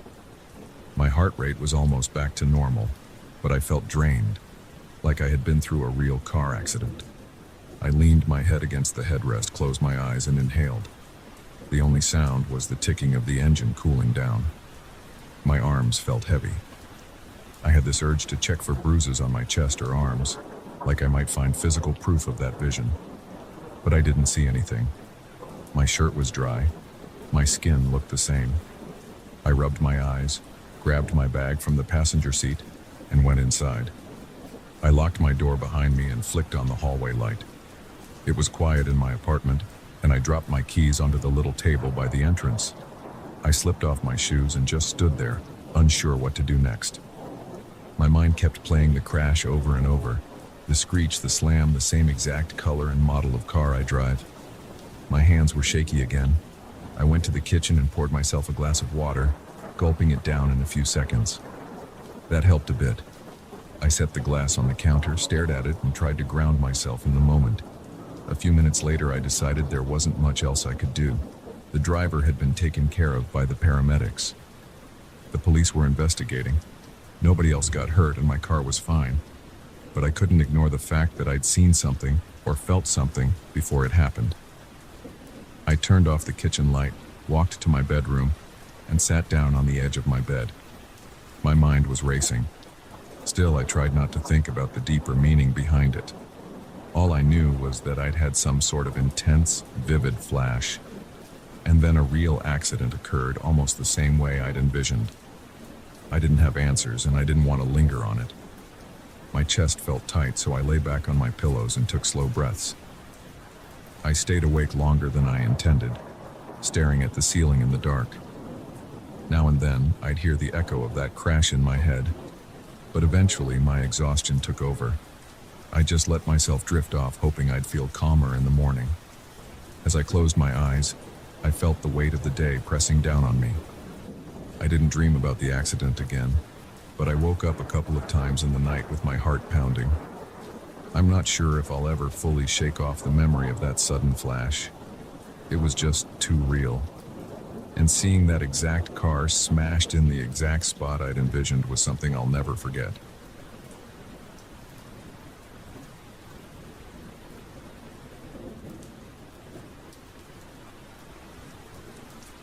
I still remember the first time I stepped into that penthouse. I expected it to feel spacious and bright, but there was a strange weight in the air. It felt like something pressed on my chest. I couldn't see anything unusual. The open living room looked neat. There was a wide sofa, a small table, and big glass doors leading to a terrace with a view of the city. The floors were polished, and the walls were spotless. Still, something felt off. The owner, an acquaintance I knew through a friend, had asked me to stay there for a few days. He was traveling and needed someone to water his plants and keep an eye on the place. I thought it was a good deal. I got a free stay in a penthouse with a great view, and all I had to do was make sure the greenery didn't die. When I arrived, I walked around to familiarize myself with each room. The kitchen was small but modern. The counters were clean, and there was a single mug by the sink. I saw a few potted plants on the windowsill, small succulents and a tall leafy one that almost touched the ceiling. There was a short hallway leading to the bedroom. The bed was a queen size, the sheets were crisp, and the closet was empty except for a few hangers. I glanced at the bathroom, which had a shiny shower door and no signs of mold or mildew. Everything looked fine. The place was quiet, but the silence was too sharp. I tried to ignore the tight feeling in my gut and told myself I was just being paranoid. The first day went smoothly. I watered the plants, made a quick meal in the kitchen, and spent time checking the view from the terrace. I remember leaning on the railing, staring at the city lights. It was gorgeous. Cars moved below in slow lines, people were walking, and the hum of traffic was distant but steady. It was a warm night, so I left the glass door open to let in the breeze. I didn't notice anything strange until I lay down to sleep. Around midnight, I heard a soft scraping sound, like metal brushing against metal. It came from the front door. My heart started beating faster. I got out of bed, walked to the door, and listened. I heard something like a key turning, but not smoothly. It was more like someone was struggling with the lock. I switched on the hallway light and stood there. My pulse pounded in my ears. Suddenly I heard a click and I felt the doorknob move as if someone locked it from outside. I twisted the knob, but it didn't turn. It felt stuck. I couldn't open the door at all. I panicked. I tried jiggling the knob, pushing my shoulder against the door, even throwing my weight against it. It refused to budge. My scalp tingled, and my palms got sweaty. I kept imagining that I'd swing the door open and see a stranger standing on the other side. Instead, I heard a soft thud, like something brushing against the door from the outside, and then silence.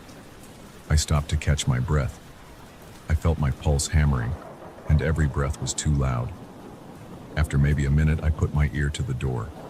Nothing. Then I gave the knob another twist. This time it turned without any resistance, like normal. I pulled the door open. The hallway outside was well lit by a single light fixture. I didn't see anyone. I stepped into the corridor and looked around. It was empty. No footprints on the floor, no sign of forced entry. I checked the lock, expecting to find scratches or damage, but it looked the same as before. I rubbed my eyes and took a deep breath. I kept telling myself it was a glitch with the lock. Maybe the building had some old security system, or someone accidentally tried the wrong door. I went back inside and locked the door from the inside, then tested it a few times. It worked fine. I felt uneasy, but I tried to sleep. The next morning, I checked the hallway again. Nothing looked different, so I let the incident slide. I spent the afternoon picking up groceries, cleaning up a bit, and reading. I told myself that the night before was probably just a random fluke. By the time evening rolled around, I started feeling restless. The memory of that locked door kept creeping back into my mind. That night, I heard heavy footsteps on the terrace. They were slow and deliberate. I froze for a second, heart pounding, then grabbed my phone and rushed toward the living room. The glass door was shut, and the curtains were half drawn. I could hear the sound of feet scraping on concrete. It didn't sound like normal footsteps, it was more like someone was shuffling around. My stomach twisted. I flicked on the living room lights, hoping it would scare away whoever was outside. The footsteps stopped.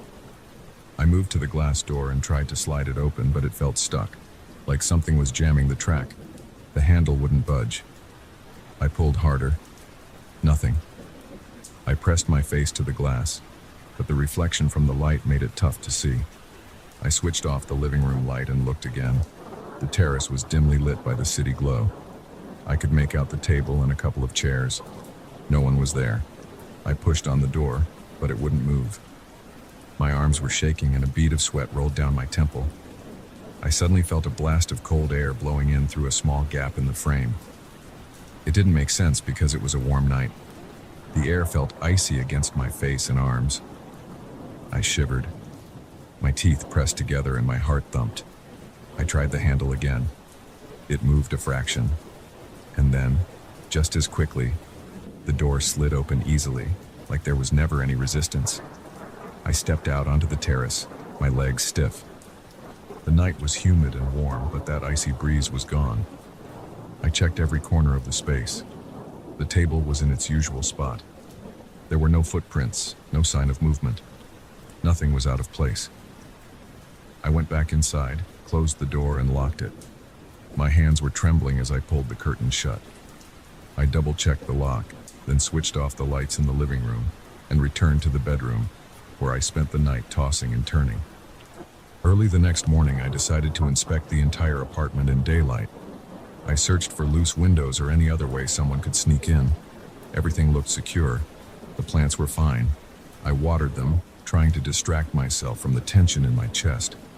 By noon, I was pacing around, feeling annoyed at my own nerves. It was just a place. It had locks and walls like any other. I told myself I'd get through the few days left without losing it. That afternoon, I went to wipe down the front door. I had started noticing a thin layer of dust along the edges. As I approached, I froze. On the outside of the door, near the handle, there were these faint handprints. They looked like someone pressed their palms into the dust. They were smudged and not very detailed, but they were clearly shaped like hands. My throat tightened. I felt a chill go through my body. I slowly opened the door and looked into the corridor. It was empty. I touched the prints. The dust flaked off, leaving my fingertips dirty. I had no idea how they got there. The hallway wasn't dusty at all. There was a small doormat and the walls were white and clean. It made no sense. I went back inside and shut the door. My heart was pounding again. I couldn't stop looking at those marks. I grabbed a damp cloth and wiped them away.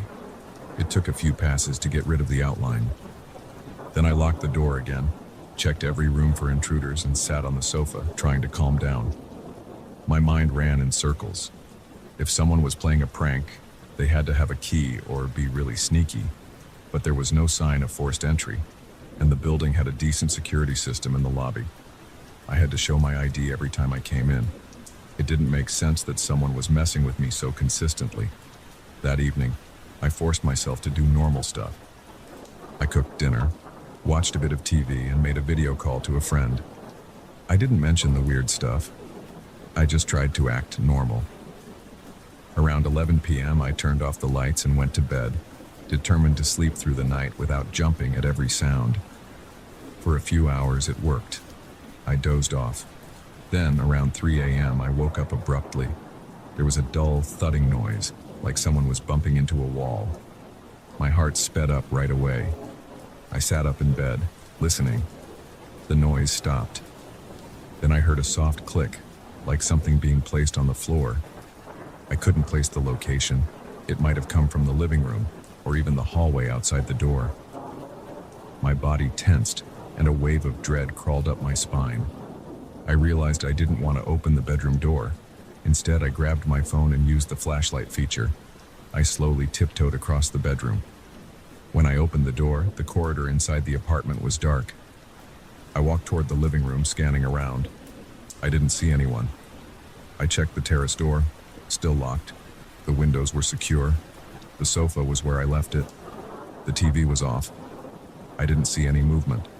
I stood there listening, my ears straining. It was dead quiet. No hum, no footsteps, nothing. My mouth felt dry, and my shoulders were tight. After a minute of standing there, I shook my head and convinced myself to go back to bed. By the time the sun came up, I felt exhausted. My nerves were shot. I got up, checked the front door again, and saw new smudges in the dust at the base of the door frame. They looked like tiny streaks, as if someone dragged their fingertips along the bottom edge. I felt my chest tighten again. I knelt down and touched them. My fingertips picked up a thin film of dust. I wiped it away. I had this urge to leave the apartment right then, but the owner had trusted me to stay. I didn't want to bail for no good reason. I still told myself that maybe I was misreading everything. That was my last full day there. I spent it in a state of constant alert. Every little sound made me jump. I checked the door locks a dozen times. I tried to relax on the sofa with the TV on, but I'd keep glancing over my shoulder. The atmosphere felt suffocating. I drank a lot of water and coffee, trying to keep calm and stay awake. That night I closed all the curtains and locked every door and window. I left a small lamp on in the living room.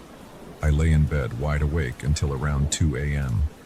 Then I heard a scraping sound again. I shot up in bed and grabbed my phone. The noise stopped the moment I stood up. My forehead was damp with sweat. I walked to the front door, heart pounding. The scraping had come from somewhere close to that area. I switched on the hallway light. Nothing. I put my ear to the door. Silence. I flipped the lock and quickly yanked the door open. The corridor was empty. No one stood there. No footprints. No new marks on the door. The overhead light in the hallway flickered once, then stabilized. My hands were shaking. I shut the door, locked it, and stared at it for a few seconds. Then I turned around and noticed the air in the apartment felt warmer than usual. My shirt clung to my back with sweat. There was no sign of a draft or any weird temperature drop. Just heat in my own nerves. By morning I was done. The owner was due back the next day, so I watered the plants one last time. I took out the trash, tidied up the kitchen, and packed my bag. I felt a wave of relief as I walked out into the hallway for the final time. I left the spare key with the doorman as instructed.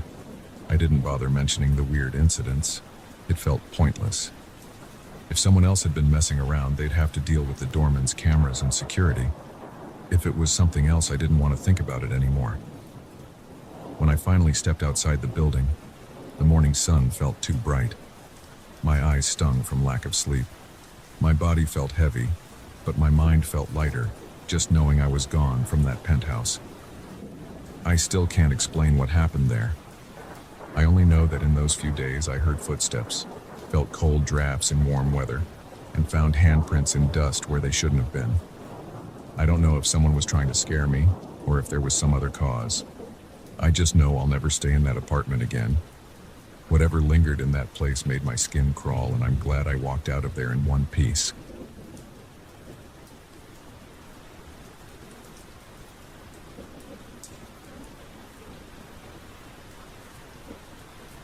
I moved into this ground floor apartment because I wanted privacy. The tall walls around my private patio looked perfect. I thought I had found my own little fortress. I never expected that the darkest corner of that outdoor space would keep me awake at night. I noticed the damp spot on my first day here. It was late afternoon and I stepped outside to take a quick look at the property lines. The walls were solid and tall, and the entire outdoor area was paved except for a narrow strip of dirt against one side. Everything looked decent except for a patch of dark mold in the far corner. That area didn't get any sunlight at all. The smell there was musty and thick. I didn't like it, but I just thought I'd deal with the mold later. I unpacked my moving boxes and figured I'd handle everything in time. I remember the first night.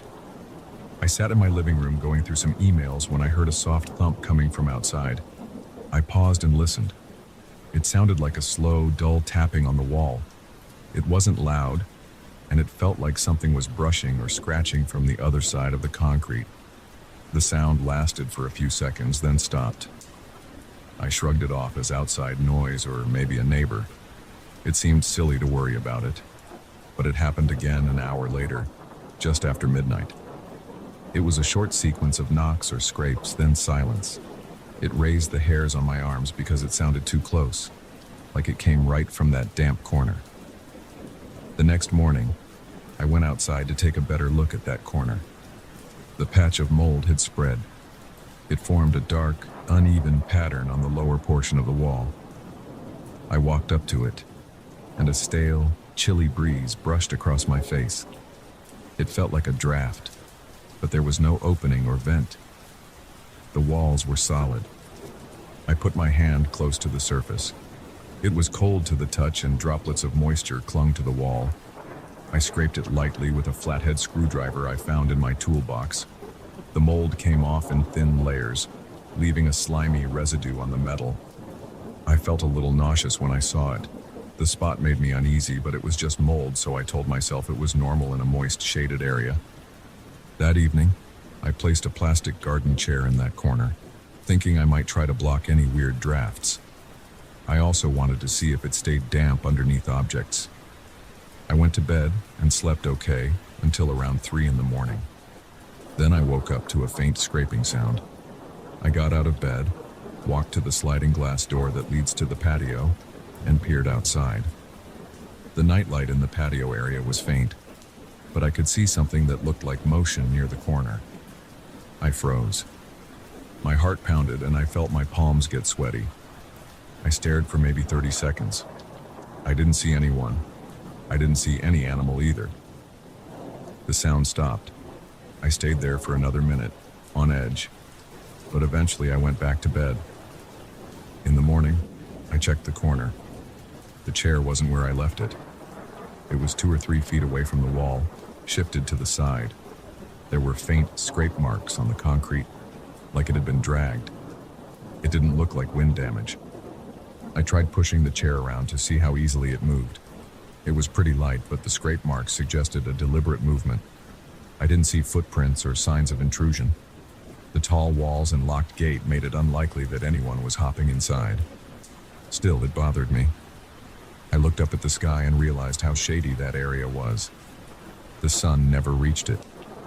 The rest of the patio got at least a few hours of light during the day, but that corner stayed dim. I tried to calm myself by focusing on normal chores. I unpacked more boxes and assembled some furniture. Yet I couldn't stop thinking about that moldy area. That day, I decided to scrub the wall and see if I could clean it thoroughly. I bought a bottle of mold remover, a stiff brush, and a face mask. The smell of the product mixed with the musty odor made me gag a bit. I spent about half an hour scrubbing the wall. The mold stained the brush, and the runoff was dark gray. After rinsing the wall, I saw that the stain remained.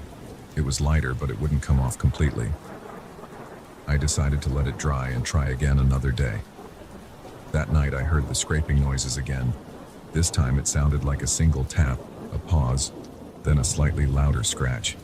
I walked to the sliding door and flipped on the exterior light. Nothing moved, but I heard the faint echo of something rubbing against the wall. I felt my heartbeat speed up again. I slid the door open just enough to step outside. The concrete was cold under my bare feet. I took a few steps toward the corner, feeling my chest tighten. A sudden chill blew past me from that direction. I stopped in my tracks. Everything was still. I stared at the wall and felt like something was off. The house next door was dark. The street was quiet. I didn't see or hear a person or an animal. I backed up and went inside, trying to stay calm. Once I locked the door, the sound stopped. The next morning, I found my bucket of cleaning supplies moved about a foot from where I left it.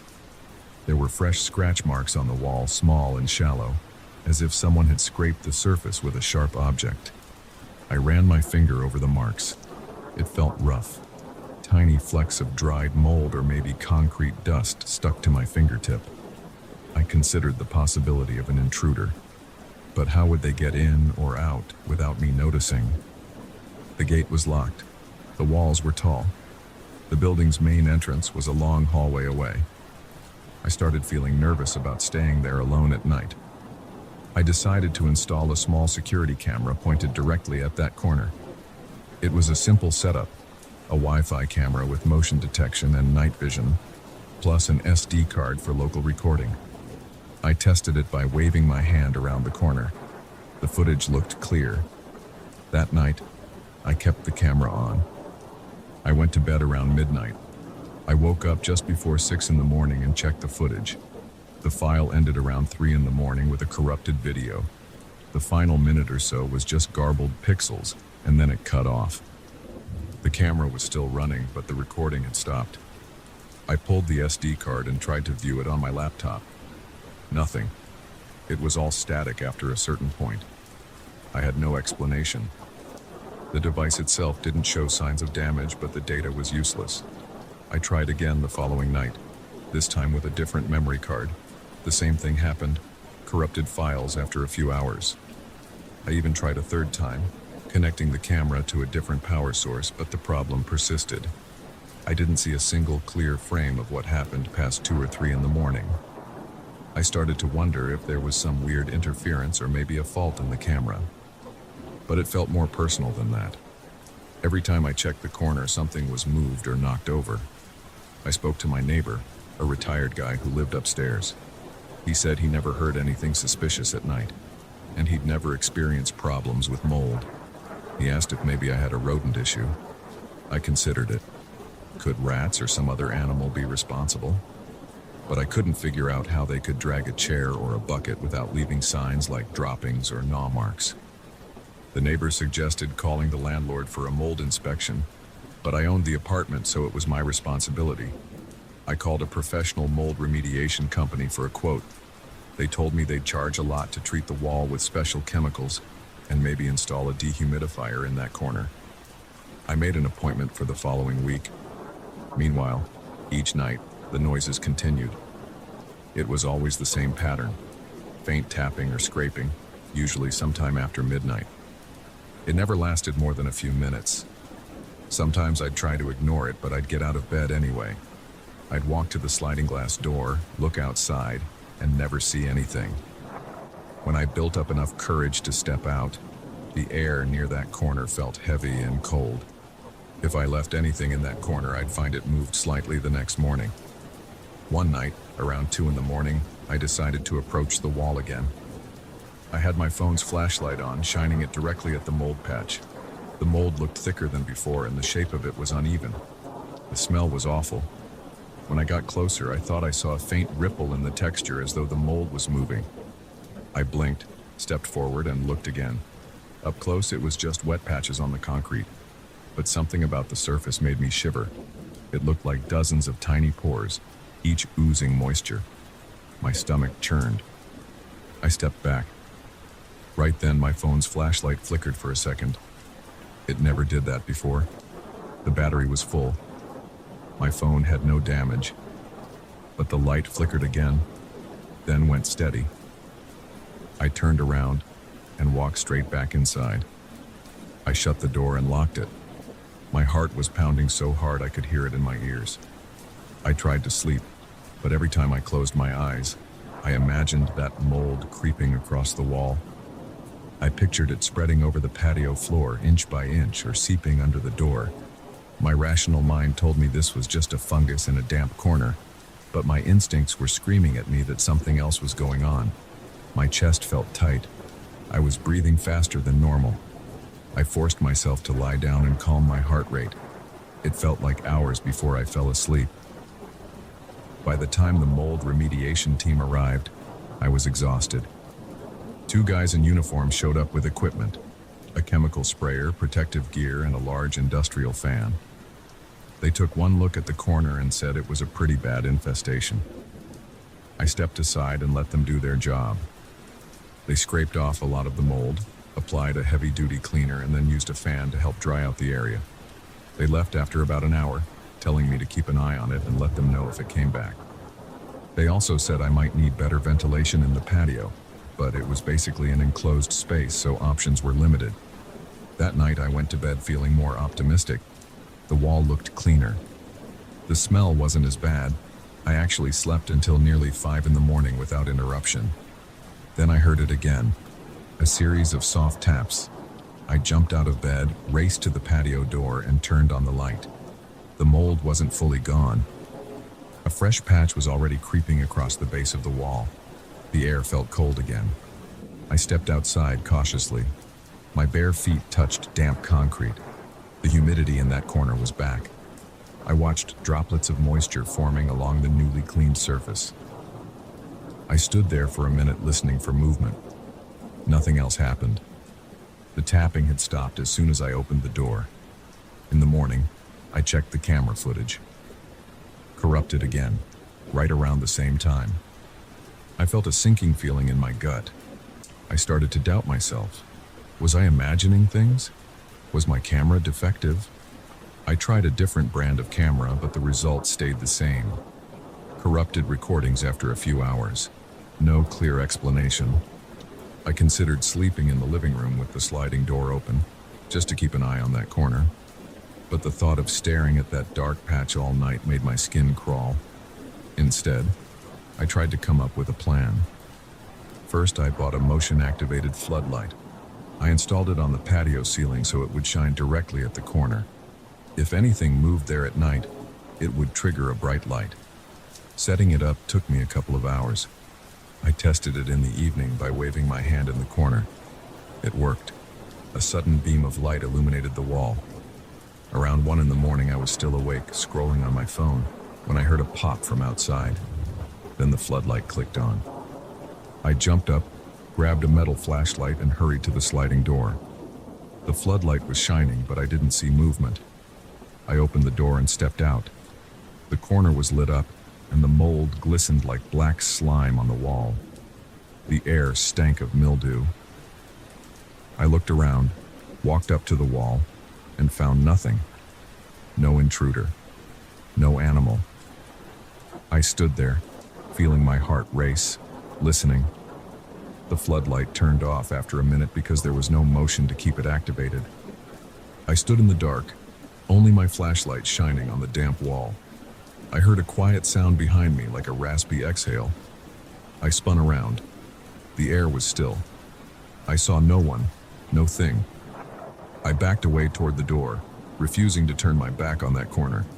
Then I went inside and locked the door. I could still feel my pulse thumping in my neck. Over the next few weeks, I tried everything. I used different cleaning solutions, placed a few dehumidifier packets in the corner, and even left a fan running outside. Nothing solved the moisture problem. The mold kept returning. Every few nights, I'd hear that tapping or scratching sound. Every few nights, something got moved in the corner. The camera kept failing to record. My neighbor upstairs stayed clueless. He claimed not to hear a thing.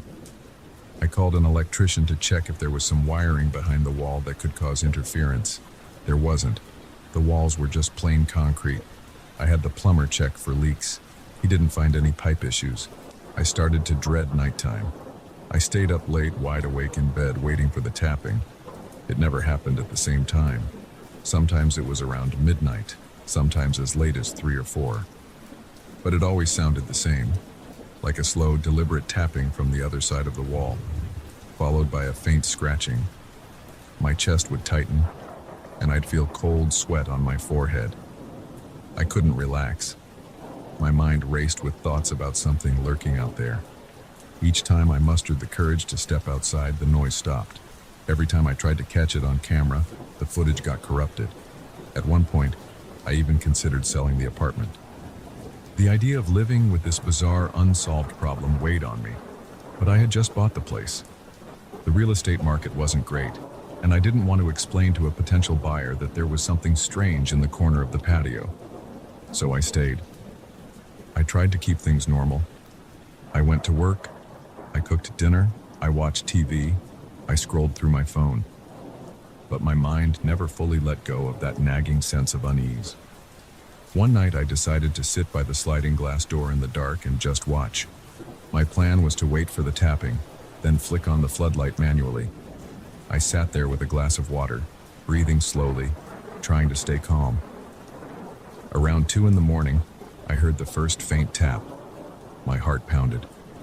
I held my breath and listened. Another tap. Then something like a scratch or a drag. I flipped the switch for the floodlight and pressed my face to the glass. The corner lit up and I saw a slight movement across the wall. It was like the surface rippled, but maybe it was just water trickling down. I couldn't be sure. I stared for a good 20 seconds. The movement didn't repeat. My face was only inches from the glass and I felt a sense of panic. That corner looked wet, but nothing else was there. When the tapping stopped, I realized my hands were shaking. My mouth was dry. I was breathing heavily, and my chest felt tight. I sat there for a few more minutes before finally stepping away. I didn't sleep much that night. I live with this routine now. The mold is still there, no matter how many times I clean it. The camera keeps failing at night. The tapping and scraping continue. I keep hoping to catch someone sneaking in, but there's never anyone there. Sometimes I see fresh scratch marks on the concrete. Other times I find random objects moved around. I even tried leaving a big heavy plant pot in that corner, thinking it would be too heavy to move. One morning, I found it shifted an inch away from the wall. I can't say I've solved anything. I haven't seen a ghost or a person. I haven't found a physical explanation. All I know is that the corner is always damp and cold, and at night something happens there. I've tried to act tough about it, but it gets under my skin. Every time I hear that tapping, my heart jumps. Every time I see something moved, my stomach drops. So that's where things stand. I own this place. I can't afford to leave. I don't have any proof that something is actively breaking in. But I also don't have a normal explanation for these events. The mold remediation team said they might have to tear out a portion of the wall to really address the moisture source. That means more time, more money, and no guarantee it'll fix the strange night activity. But I might do it anyway just to see if something is hidden behind the wall. For now, I stay alert. I've got my floodlight, my camera, and my flashlight. I keep my phone charged in case I need to record anything. I try to tell myself it's probably just a weird moisture problem combined with my imagination. But deep down, I don't really believe that. I can't deny the things I've seen with my own eyes and heard with my own ears. Tonight, I'm going to try something new. I'm going to set my phone on a tripod, point it at that corner through the sliding glass door, and record straight to my cloud storage. If that fails too, I'll have to accept that there's something out there I can't explain. Either way, I'll keep trying to figure it out. I'll keep facing that dark, damp spot. I can't pretend it's not there. Whether it's mold or something worse, I'm living with it in my own backyard. If I ever get answers, I'll make sure to tell someone. But right now, I'm still in the dark, listening to those quiet taps on the other side of the wall.